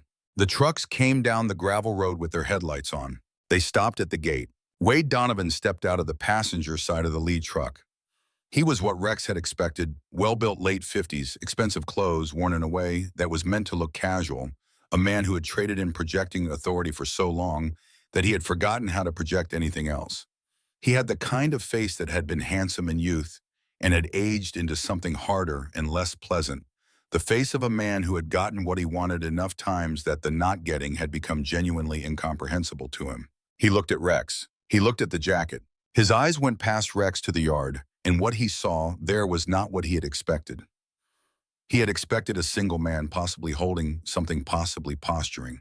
What he saw instead was 19 bikers, most of them large, all of them in their colors, standing in a loose line across the width of the yard, with the patience of men who had nothing to prove and nowhere else to be. Donovan's face did not go white.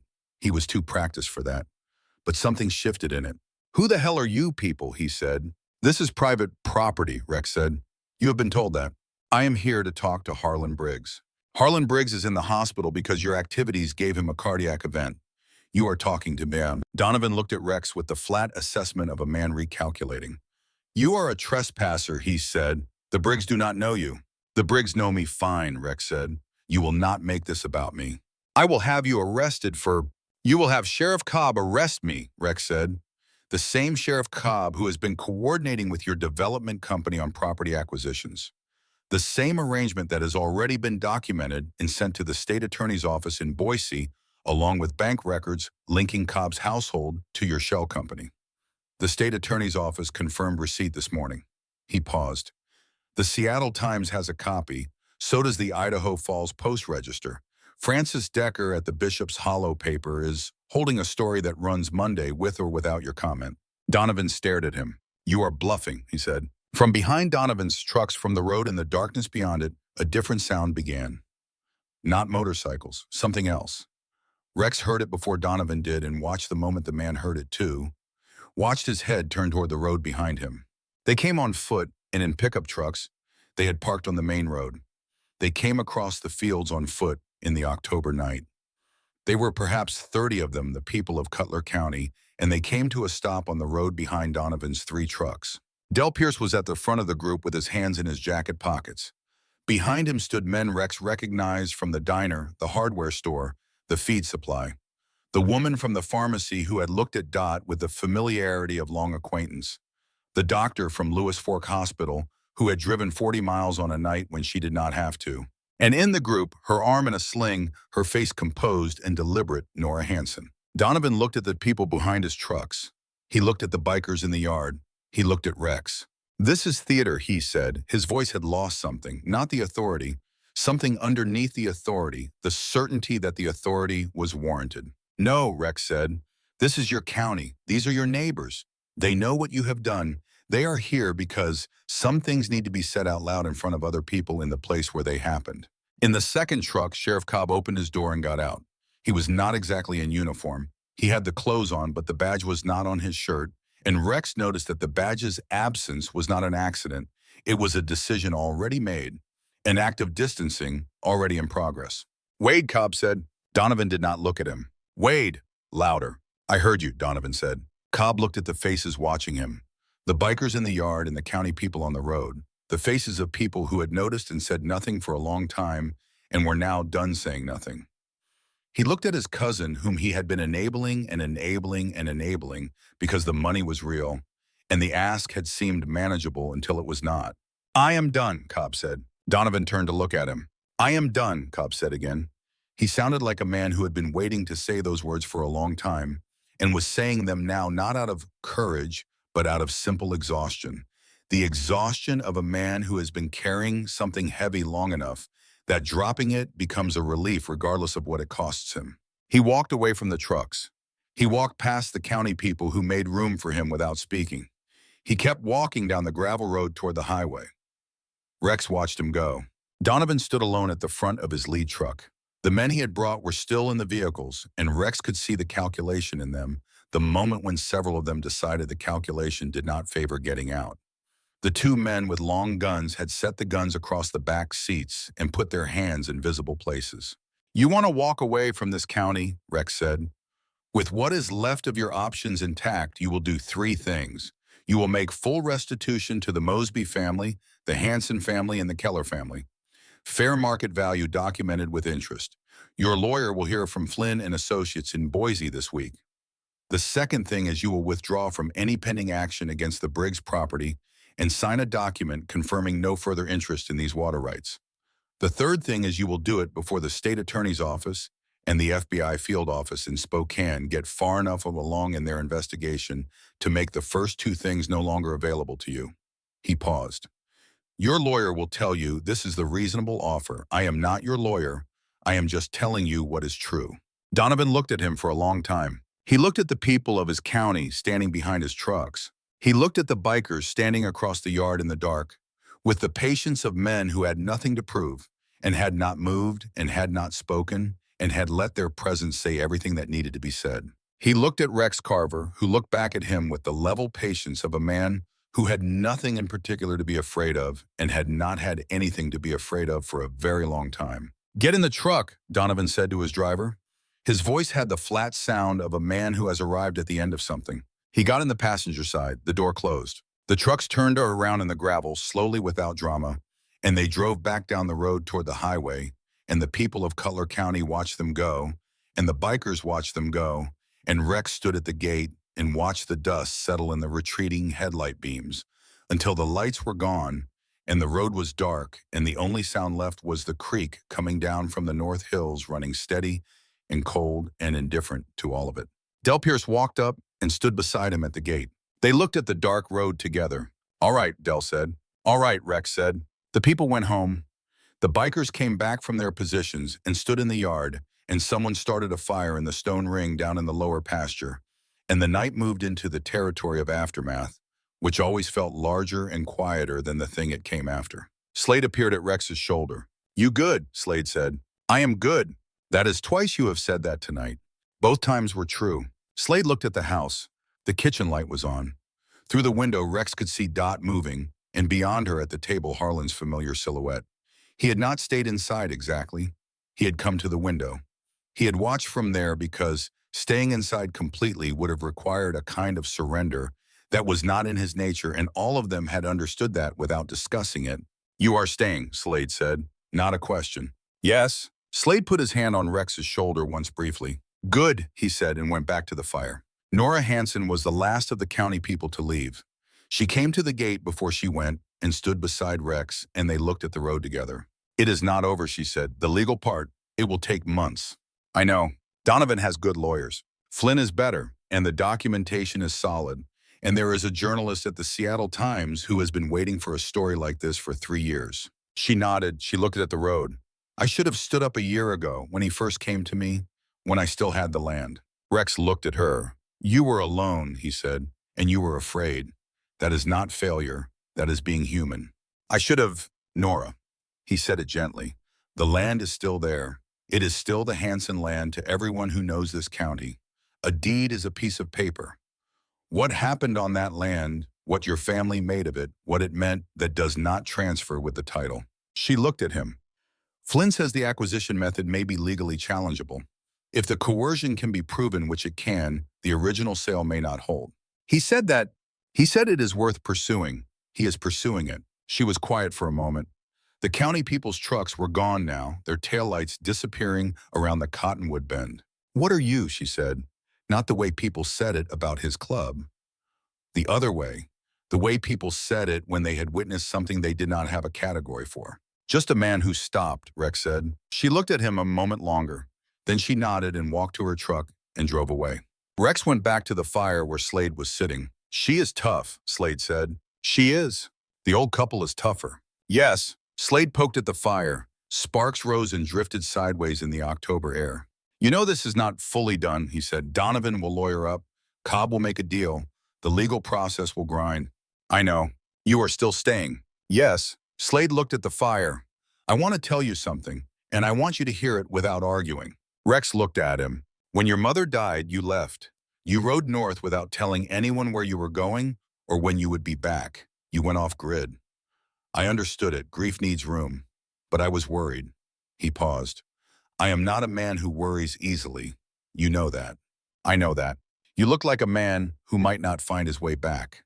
The kind of drift I have seen before, where someone rides away from something and does not stop because the not stopping is the point, because the stopping would require confronting what they are riding away from." He looked at Rex. "You know how that story usually ends." Rex was quiet. "I am glad you stopped here," Slade said. "I am glad the gate was broken and the barn had words on it and a woman pointed a shotgun at you. I am glad you had a reason to stop." Rex looked at the fire. "Me too," he said. They sat in silence for a while. The fire settled. The creek ran its cold, indifferent course from the North Hills to wherever it went after the valley. "The club will always be there," Slade said. "When you are ready, if you want to come back." "I know. But if you find you are meant to be here, that is all right too. Some men are meant to ride. Some men are meant to stay. And sometimes the same man is meant to ride for a long time and then stay. That is not a failure." Rex looked at the farm. The old house with its porch and its kitchen light, the barn, the south pasture, the creek line dark against the lighter sky. No, he said, it is not a failure. He put more wood on the fire. The bikers stayed 2 more days. They ate Dot's biscuits and her stew and her cornbread, and they helped with the wood pile and repaired a section of fence on the north pasture, and they were careful and considerate, and most of them called her ma'am with a tone that was entirely genuine. On the morning they left, Dot came out to the yard with a box of food she had packed, sandwiches and cookies wrapped in wax paper, which she distributed to each man individually, and which each man received with the awkward gratitude of someone who is not accustomed to being cared for in this particular way. Slade was last. He took his sandwich from Dot and looked at her. Thank you, she said, for what you did for him. Not for what you did here, for what you did for him, which was a different and more particular thing. Slade nodded. He did not say anything. He put the sandwich in his jacket pocket. He walked to Rex and stood with him by the gate. I will be in touch, Slade said. I will be here. Slade looked at the farm, the hills, the creek line, the old house with its weathered paint and its wraparound porch and its kitchen light always on. Yeah, he said. He got on his bike. He looked at Rex one more time. Then he kicked the engine to life and rolled down the gravel road, and one by one the others followed, and the sound of 19 engines moved through the cottonwood stand and out onto the county road and faded south into the distance. The dust settled. The creek ran. Rex stood at the gate for a while, then he walked to the barn. He climbed to the loft and got the ammo box. He carried it to the house. He knocked on the kitchen door frame and came in. Harlan was at the table. Dot was at the counter. They both looked at him. He set the ammo box on the table in front of Harlan. Your father put this in the barn wall in 1983, Rex said. Behind the water trough housing. I found it when I was fixing the fitting. He paused. I think he meant for you to find it, or whoever came after you. Harlan looked at the box. He looked at the scratched letters on the lid. He put his hand on it. He opened it. He looked at the land patent first. He unfolded it carefully, his old hands very still and deliberate. He read it without speaking. Then he looked at the map. He studied the red ink annotations, his father's handwriting on the water rights, the registration numbers. Then he took out the letter and unfolded it. Rex stood by the counter and looked out the window at the yard. He could see the ruts where the 19 bikes had sat. He could see the fire ring in the lower pasture, the ash is cold now. He could see patience in the south pasture grazing on the new grass at the field's edge. Behind him, nothing, no sound from the table. He waited. After a long while, he heard Harlan set the letter down. He turned. Harlan was sitting very straight in his chair. His eyes were bright in the way of eyes that have not let themselves cry and are not going to. Dot had come to stand behind him. Her hand was on his shoulder. He thought ahead, Harlan said. He always thought ahead. Yes, Rex said. Harlan looked at the letter. He looked at Rex. For whoever stays, he said. Yes, Rex said. The room was quiet. The kitchen clock. The sound of the creek from the north window, faint and continuous. Harlan reached into the brass pocket of his shirt and took out a folded piece of paper. He set it on the table beside the letter. Rex saw that it was a legal form typed with blank signature lines. Flynn called this morning, Harlan said. He is a fast worker. He is. He said the state attorney's office is moving. He said Donovan's lawyers contacted him at 8 this morning. He paused. He said the restitution offer is real. The Mosby family, the Hanson family, the Kellers. Yes. And Donovan is withdrawing from any interest in our property. Signed and delivered, Flynn said. Harlan nodded. He looked at the form on the table. This is the deed amendment. Flynn prepared it. He looked at Rex. Dot and I talked last night. We want your name on this deed. Rex looked at the form. You do not have to do that, he said. We know we do not have to, Dot said. She was still standing behind Harlan, her hand on his shoulder. We want to. I have been here 6 weeks, Rex said. My grandfather was here 6 months before he owned anything, Harlan said. And he owned it because he put himself between this land and the people who wanted to take it, which is what you did. He looked at the form and then at Rex. My father left a letter for whoever stays. You stayed. He pushed the form across the table. The land knows it. The papers just say what the land already said. Rex looked at the form. He looked at the table at the land patent and the water rights map and the letter from a man who had been dead for decades but had thought ahead far enough to reach into this kitchen on this October evening and say what needed to be said to whoever needed to hear it. He pulled the form toward him and signed it. Harlan reached across the table and put his hand over Rex's for a long moment without speaking. Then he put his glasses on and picked up his coffee cup. "That fence on the north pasture," he said, "the one your friends fixed. I think the third post from the left is still loose."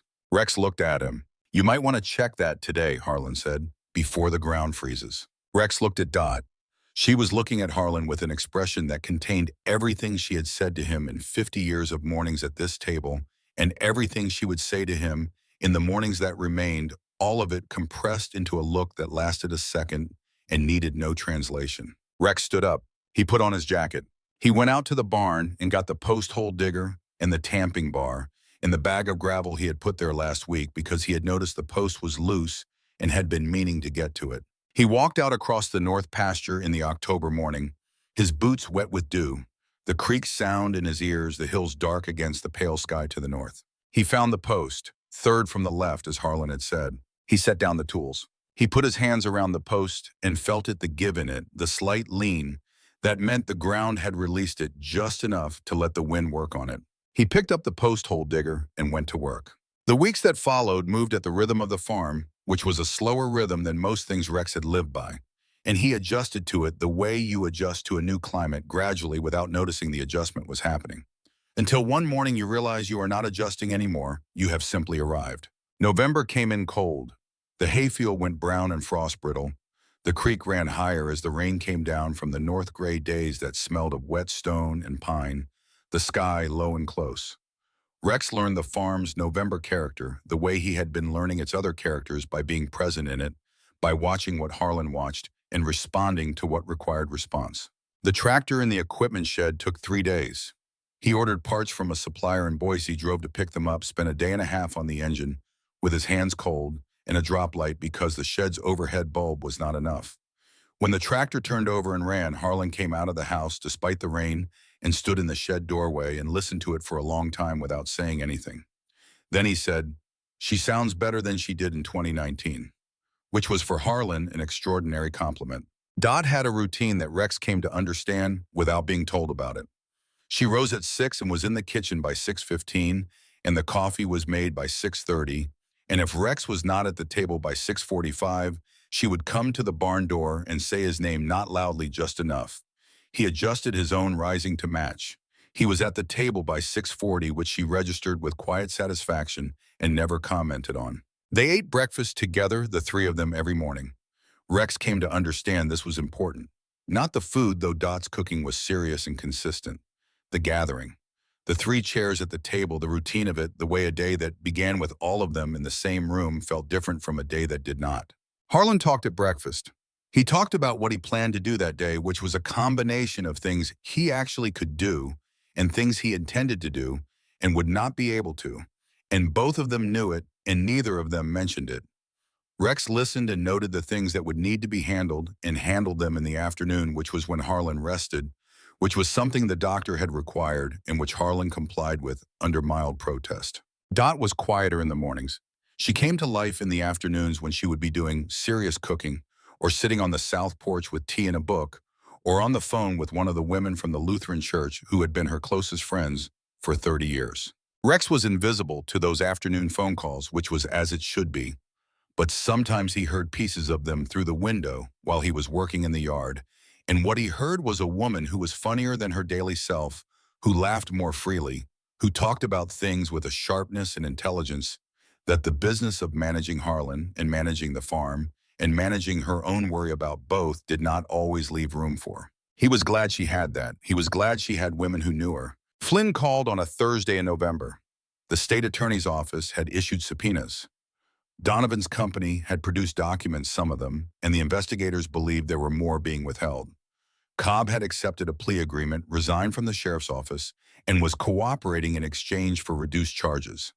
His cooperation included testimony about the specific conversations between himself and Donovan regarding the Briggs property and the water rights. He knew about the water rights from the beginning, Flynn said. That is what Cobb's testimony establishes. Donovan knew exactly what he was after and structured the whole development project as a vehicle to get to the water rights while making it look like a straightforward real estate play. The Mosby family, Rex said, the Hanson family, the Kellers, The coercion case is strong. I think we get the sales unwound. It will take time, but I think we get there. What about Nora Hansen's property? A pause. That one is more complicated. She signed willingly legally. The coercion was implicit, the pattern of what happened to the others, the atmosphere of threat.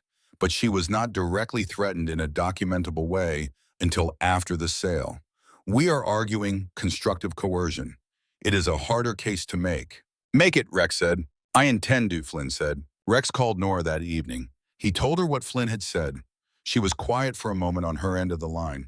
Harder case, she said, but a case.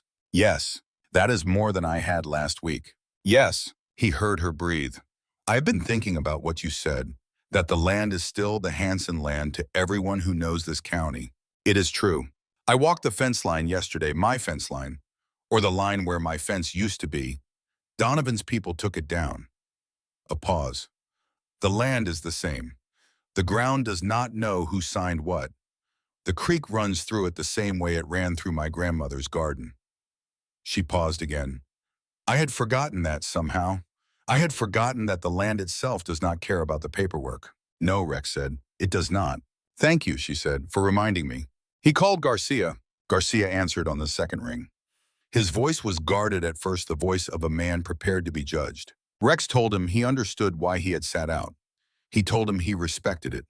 He told him that making the right call when it costs you something is harder than making it when it is free, and that he did not take it for granted. Garcia was quiet for a moment. Then he said, How is the old couple? Good, getting better. And you? Good, getting better. Garcia laughed, surprised out of him. Brother, he said. Brother, Rex said. December came and brought snow. And the specific silence of a farm under snow, which was the deepest silence Rex had ever experienced, deeper than desert silence, deeper than the silence of open water on a calm day. The snow muffled everything except the creek, which ran on regardless, because the creek had been running through winters longer than anyone had been keeping track, and it did not stop for weather. He shoveled the porch every morning before sunrise. He kept the wood box full. He fed Patience in the dark with a lantern hung from the barn post and listened to her contented sounds and thought about nothing in particular. And thinking about nothing in particular was a thing he had not been able to do for a very long time. He drove Harlan and Dot to the Lutheran church for the Christmas service. He sat in the truck in the parking lot and listened to the singing through the window. He had left cracked and did not feel outside it exactly. He felt adjacent to it, which was fine. Dot brought him pie from the church social afterward, warm wrapped in a paper napkin carried through the cold night air. He ate it in the truck with the window still cracked and the sound of the congregation coming out of the church behind him. Voices and laughter and boots on frozen steps. People he had come to know by sight over the months, people who had stood on a gravel road one October night when it mattered. It was Christmas Eve. The pie was pecan, which was not his favorite, but Dot had given it to him, and so it was. In February, a letter came from Flynn's office. Rex brought it in from the mailbox and set it on the kitchen table without opening it. That evening after supper, he set it in front of Harlan. Harlan put on his glasses. He opened it. He read it. He set it down and took off his glasses and set them beside the letter. The Mosby family, he said, the Kellers. Flynn says it is going through. The land. He looked at Dot. They are getting it back. Dot sat very still. Nora, Rex said, pending. But Flynn says pending in a way that he sounds confident about. Rex picked up his coffee cup. He looked at the window, at the dark yard, at the snow on the pasture, and the dark line of the creek. My father thought ahead, Harlan said. Yes. He wrote a letter for whoever came after. He made a map. He registered water rights in 1947 because he understood what they were. He paused. He built this farm to last past him, past me, past anyone who could be predicted. He looked at Rex. He did not know you were coming. He could not have known. But he built for someone like you. Rex did not say anything. You stayed, Harlan said. That is what the letter said, whoever stays. I stayed, Rex said. Harlan picked up the letter. He folded it carefully and set it by his plate. He picked up his coffee. The north fence, he said. The section your friends fixed in October. I was out there yesterday, third post from the left. Rex looked at him. Still solid, Harlan said. You said it right. Rex looked at his coffee. I know, he said. They sat at the table, the three of them, in the kitchen of the farmhouse that had stood since 1931 in the valley where the creek ran cold from the North Hills year-round, in the county that was slowly and perfectly through the grinding machinery of law and consequence, beginning to come back to something like what it had been before the trouble started. Outside the window, the February stars were hard and clear. The farm held. He drove to Bishop's Hollow on a Tuesday in March with nothing specific to do there, which was itself a new thing, the ability to go somewhere without a task attached to the going. He bought coffee at the diner and read the weekly paper, which had run Francis Decker's story in January and a follow-up in February. The state attorney's case against Donovan had generated 3 more pieces after that, picked up by the Idaho Falls paper and then by the Seattle Times. Frances had gotten what she called the news peg she had been waiting for, and she had used it the way a careful journalist uses a door that finally opens methodically and without waste. Rex read the paper at the counter and drank his coffee, and the woman who poured it looked at him now the way she looked at everyone who was a regular, with the comfortable recognition of someone you have stopped needing to read because you already know them. He paid. He walked out. On the sidewalk, Del Pierce was locking up the hardware store for his lunch break. He saw Rex and raised a hand. Rex raised his hand back. That was the entire exchange, and it contained more than a longer conversation would have. He drove back to the farm. The creek was running high with the March snowmelt, louder than it had been all winter, filling the valley with its cold, continuous voice. Rex stopped the truck at the north gate and got out and stood at the timber crossing and looked at the water. Clear over gray stone, moving fast, carrying the melt from the dark hills. His grandfather had said once, standing at the edge of the irrigation ditch on the Shasta County farm, that a man who understood water understood everything important about land. Rex had been 12 years old. He had not understood what it meant at the time. He thought he understood it now, standing at the north gate of a farm that had his name on the deed, listening to water, that 2 different men across 2 different generations had been careful enough to put in writing. He got back in the truck. He drove back to the house. Dot was on the south porch with her tea, which was her afternoon thing, the half hour she gave herself before she started supper. She looked up when Rex came around the corner. "Harlan is resting," she said. "He actually rested today without arguing about it." "Good day," Rex said. "Good day." She looked at her cup. "The porch railing on the east side is loose. 3rd post." Rex looked at the railing. He was not surprised. There was always something on a farm. There was always a 3rd post. "I will get it tomorrow," he said. She nodded. She picked up her book. He went into the barn. He climbed to the loft. He sat on the sleeping bag with the ammo box beside him, which was where he kept it and where he expected he would always keep it, because the box had earned its place in this barn the same way everything earned its place in a working life, by being present when presence mattered. He picked up his phone. He had a message from Slade sent that afternoon, a photograph with no text attached. It was taken from the Oakland clubhouse out the back window toward the hills. One of those California winter afternoons where the light comes in low and gold, and everything it touches goes briefly luminous. The parking lot, the bikes lined up, the hills beyond dark against a pale sky. Rex looked at it for a while. He typed back, "Looks good." He set the phone down. He lay back on the sleeping bag and looked at the barn ceiling, at the rafters Harlan's grandfather had cut from the timber on the North Hill and set in place in 1931, timber that had held for nearly a century and showed no sign of stopping. He listened to Patience in her stall below. He listened to the creek, louder today, running hard with the melt filling the valley with the sound of water that had been running through winters longer than anyone had been keeping count of it. He thought about the letter in the box beside him. The last line of it, "I trust that you are here because the farm chose you the same way the farm chose me, which was by being something I could not walk away from." He had ridden 600 miles north without a destination. He had stopped at a gate because it was broken and the barn behind it had a word on it, and because he was a man who knew what that kind of situation built toward when no one stopped it. He had stayed because there was work to do, and the work was real. And then there had been more reasons, and then more still.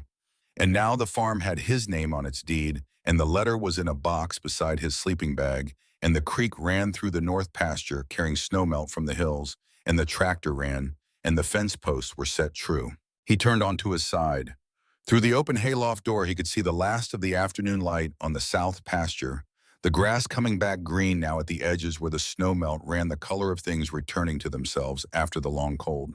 Patience made a sound, below her contented feed time sound, the sound of an animal in the right place at the right time, being exactly what it was meant to be. Rex Carver closed his eyes. He woke at 4:30 the next morning. Old habit, older than the club, older than in the Marines, going back to a farm in Shasta County, where a man rose before the light and worked until the light was gone and understood that the work and the rising were the same thing, that they were not separate from each other. He got up. He put on his boots. He went down the ladder and out into the yard, and the air was sharp and clean, and the stars were still out hard, in particular the way stars are when the air is cold enough that nothing blurs them. The porch light was on. It was always on. He went to the wood pile. He split enough for 2 days. He stacked it under the eave out of the weather. He filled the box on the back porch to the lid. He went to the barn and fed Patience in the dark and checked her water and made sure the hay was fresh in the rack. He washed his hands at the yard pump. The water was cold, almost painfully, so the March cold not yet out of the ground. He went inside. He made the coffee. He sat at the table and waited. At 6:15, the stairs creaked, the particular creak of the third step from the bottom that had been creaking since before Harlan was born, and that no one had ever fixed, because some things in a house you stop meaning to fix and start meaning to hear. At 6:20, Dot came through the kitchen door, saw the coffee on the stove, saw Rex at the table, and sat down across from him. She wrapped her hands around her cup. "Good morning," she said. "Good morning," Rex said. Outside the window, the first light was beginning at the east edge of the pasture, that thin gray becoming pale gold, the frost on the grass catching it and holding it briefly.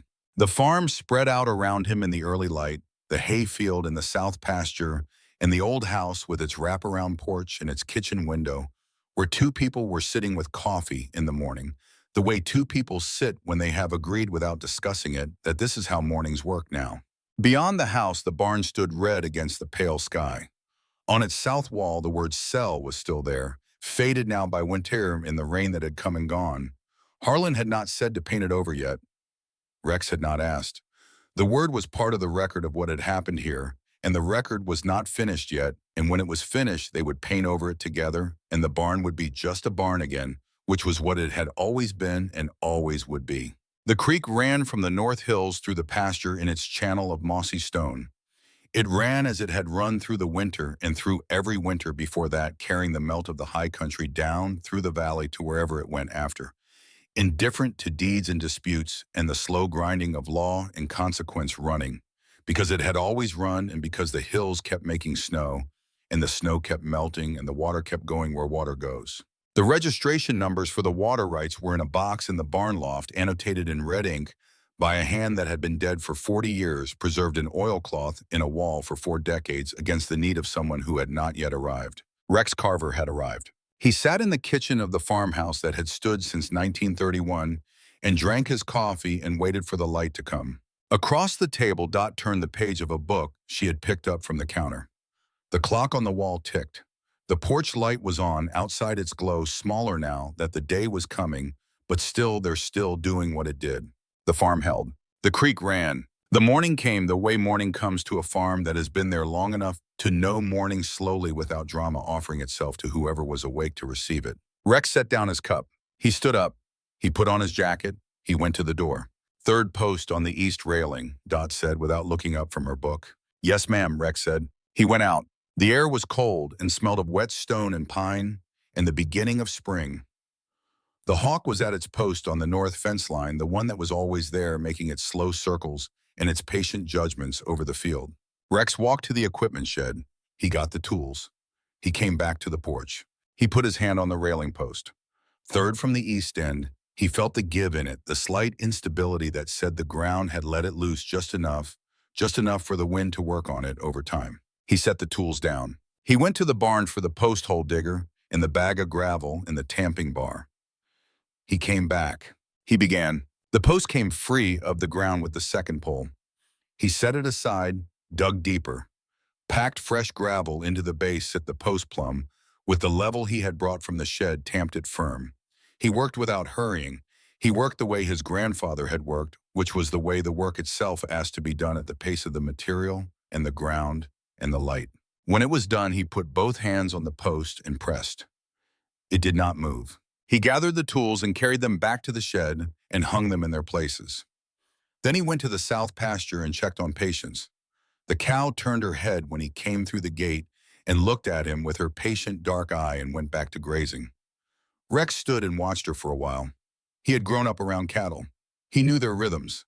Patience was a contented animal, well-fed, well-watered, living out her older years on ground that suited her. He leaned on the fence rail and looked out across the south pasture to the hills. The hills were still dark this time of morning, the sun not yet high enough to reach them, and in the dark you could not see the timber on the upper slopes, the same timber Harlan's grandfather had cut for the first shelter in that first winter. It was still there, second growth now, probably third, but still there. He walked back to the house. Harlan was at the kitchen table when Rex came in, which was not unusual, but there was something different about the way he was sitting. A stillness that went beyond the ordinary stillness of a man at his morning coffee. He had the land patent from the ammo box on the table in front of him. He had it unfolded and spread flat, and he was reading it with his glasses on, which he had been doing with some regularity since the box had come into the house. Going back to the documents. The way you go back to a letter from someone you have lost, not because there is new information in it, but because the reading of it is its own act, its own small ceremony. Rex poured himself a cup from the stove and sat down. "You know what I remember," Harlan said. He was not looking at Rex. He was looking at the patent. "What do you remember?" Rex said. "My father used to take me out to the north fence line when I was small, 6, 7 years old. He would show me where the creek came down from the hills, and he would say, 'See where the water starts. That is the beginning of everything on this ground.'" I did not understand what he meant at the time. I thought he was just talking about the creek. Rex drank his coffee. "He was talking about all of it," Harlan said. "He was talking about the registration in Boise and the numbers on the map and everything that was in that box." He paused. "He could not tell me directly because I was 6 years old, and it would not have meant anything to me at 6. So he showed me the water. He said, 'See where the water starts,' and he trusted that I would figure out the rest of it eventually." "You figured it out eventually," Rex said. "I had help," Harlan said. He folded the patent. He looked at Rex. "You found the box." "It was in the wall." "It was in the wall for 40 years, and nobody found it," Harlan said. Until you went looking for a busted water fitting." He folded his hands over the patent. "My father put that box there for whoever would come. He did not know it would take 40 years. He did not know who it would be." He paused. "But it was you." Rex looked at his cup. "I have been thinking about that," Harlan said. "About how things work out. About the way a chain of events runs that you could not have planned if you had tried. You left at Oakland because your mother died. You rode north because riding was what you had. You came down a county road you had never been on because something about it read wrong to you. You stopped at a gate because the gate was broken, and you were the kind of man who notices broken gates." He paused. "You were in the barn fixing a water fitting, and you found something that had been waiting 40 years to be found." "Yes," Rex said. "My father did not know any of that would happen," Harlan said. "He put the box in the wall and trusted that whoever was meant to find it would find it. That is a kind of faith I have been thinking about." He looked at the patent on the table. "I am not a particularly religious man, never have been, but I believe my father had a kind of faith in the land that the land would know what it needed and would work to get it, that it would draw toward itself the things it required." He was quiet for a moment. "I think the land drew you here." Rex looked at his hands. He looked at the window at the morning light coming across the pasture. He thought about the gate and the gravel road and the hawk on the fence post and the flat eyes of Sheriff Cobb on a 2-lane road 4 miles from nowhere. "Maybe," he said. "Or maybe a broken gate is just a broken gate and I happen to stop." "Maybe both things are true," Harlan said. Rex looked at him. "Maybe a broken gate is just a broken gate," Harlan said. "And maybe that is exactly how the land does it." Rex was quiet for a moment. Then he picked up his coffee cup and drank and said nothing more, because there was nothing more that needed saying. And they sat there together in the kitchen with the morning coming through the window and the clock on the wall ticking and the creek running faintly from the north pasture, running as it had always run, indifferent and continuous and exactly what everything here depended on. In April, the state attorney's office announced formal charges against Wade Donovan. The charges were substantial: fraud, extortion, conspiracy, corruption of a public official. Flynn called to give Rex the rundown, and Rex listened and said thank you, and hung up and went back to repairing the baler in the equipment shed, because the baler was going to be needed in July, and July was not as far away as it seemed, and the shed was not going to heat itself, and the part he had ordered from Missoula had arrived 2 days ago and was sitting in its box waiting. He got the baler running on a Wednesday afternoon. He came in for supper with grease on his hands, in his jacket, and something that was not quite a smile on his face, not the performed kind, just the thing that happens to a face when a difficult piece of work has gone right. Dot looked at him when he came through the door. "Baylor," she said. "Baylor," he said. She put another plate on the table. In May, Nora Hansen's case had a development. Flynn called with it in the early evening when Rex was on the south porch after supper, the night warm enough for the first time to sit outside after dark. The court had agreed to hear the constructive coercion argument. It was not a ruling, Flynn said. It was a door opening, but it was a door that had been closed, and now it was not. "What does that mean for her timeline?" Rex asked. 18 months, 2 years to a full resolution. Maybe less if Donovan's legal team continues to implode, which seems likely given the pressure they are under. "She will want to hear it from you directly," Rex said. "She should hear it from you." "I will call her," Flynn said. Rex sat on the south porch after the call and looked at the May evening, the pasture going dark, the hills still lit at the tops by the last of the sun. A barn swallow made passes over the hayfield, catching insects in the warm air.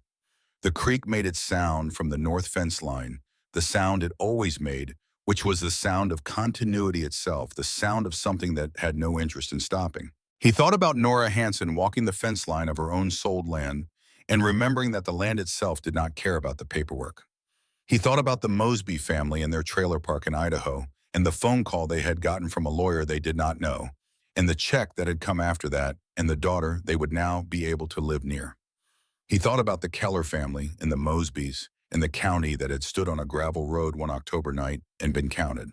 He thought about Harlan's grandfather breaking ground in November with $30 and a pregnant wife. He thought about a box in a barn wall dated April 1983, addressed to whoever would come. He thought, "I am the one who came." He sat on the porch until the stars came out, and when they were fully out, he went inside and the porch light was on when he did, because it was always on, and he did not think about this anymore as a thing that required noticing, which meant it had become simply part of what this place was. He went upstairs. He washed his face. He looked in the mirror at a 53-year-old man with grease he had not entirely gotten off his left wrist, and 2 days of beard and eyes that looked, he thought, less like the eyes he had brought north from Fresno in March than like some other pair of eyes that had found their focal length. He went to bed. He slept without dreaming. At 4:30, the alarm did not go off because he did not use an alarm. He woke on his own, as he always woke the body, knowing what the body knew. He put on his boots. He went downstairs. He made the coffee. He went out to the barn and fed patients and checked the water and came back. He split wood in the blue dark before the sun came, the axe falling clean through the cold air, the sound of it carrying across the yard and into the quiet fields. He was stacking the wood under the eave when he heard the stairs creak. The third step from the bottom. He came inside. Dot was at the counter with her cup. She turned when he came in. She looked at him the way she always looked at him in the morning and now, which was to say she looked at him the way you look at someone who is supposed to be there, which is to say she hardly looked at him at all because he was simply there, which was what there was. "Good morning," she said. "Good morning," and he said. He poured his coffee. He sat at the table. He looked out the window at the yard, at the barn, at the south pasture, where Patience was a dark shape in the early gray. He looked at the hills above the north fence line, still dark, still holding their timber, still sending their water down. The clock ticked on the wall. The creek ran. The morning came. Rex Carver sat in the kitchen of the Briggs farm, which had his name on the deed now, and drank his coffee and waited for whatever the day needed from him. There would be something. There was always something. That was the nature of the work, and the nature of the land, and the nature of staying, which was not a thing you did once, but a thing you kept doing every morning, every day, for as long as the land had need of you and you had need of it. He was staying. The farm held. June came slow and warm to the valley. The hayfield greened up fully, and Harlan walked out to look at it on a Tuesday morning, walking without the cane for the first time since winter, or rather walking with the cane but leaning on it less the hip, having decided at some point in the spring warmth to cooperate to a greater degree than it had been. He stood at the edge of the field and looked at the stand and said nothing. Rex stood beside him and also said nothing. They were two men looking at a hayfield that was doing what a hayfield was supposed to do, and there was not much to add to that. They cut in July. Rex ran the tractor. Harlan rode along for the first pass, sitting on the fender with one hand on the roll bar, watching the cutter work through the grass with an expression Rex had seen on his face before, the expression of a man confirming something he had believed but wanted to see confirmed. Dot brought lunch out to the field at noon in a basket, cold chicken and biscuits, and 2 thermoses of iced tea, and they sat in the cut grass in the shade of the equipment shed and ate. And Harlan told a story about the summer of 1978 that Rex had not heard before. And that made Dot laugh in the way she laughed on her afternoon phone calls, fully and without editing herself. In August, Flynn sent a letter. The Mosby family had moved back to Cutler County. Not to the original land, the resolution of that was still moving through the courts, but to a house in Bishop's Hollow in town, where Margaret Mosby's daughter and grandchildren also lived. Flynn wrote that Margaret Mosby had called his office to say thank you and had cried on the phone, which Flynn noted not to make a point of it, but because it had happened and he thought Rex should know. Rex read the letter at the kitchen table. He folded it and set it beside Harlan's coffee cup without comment.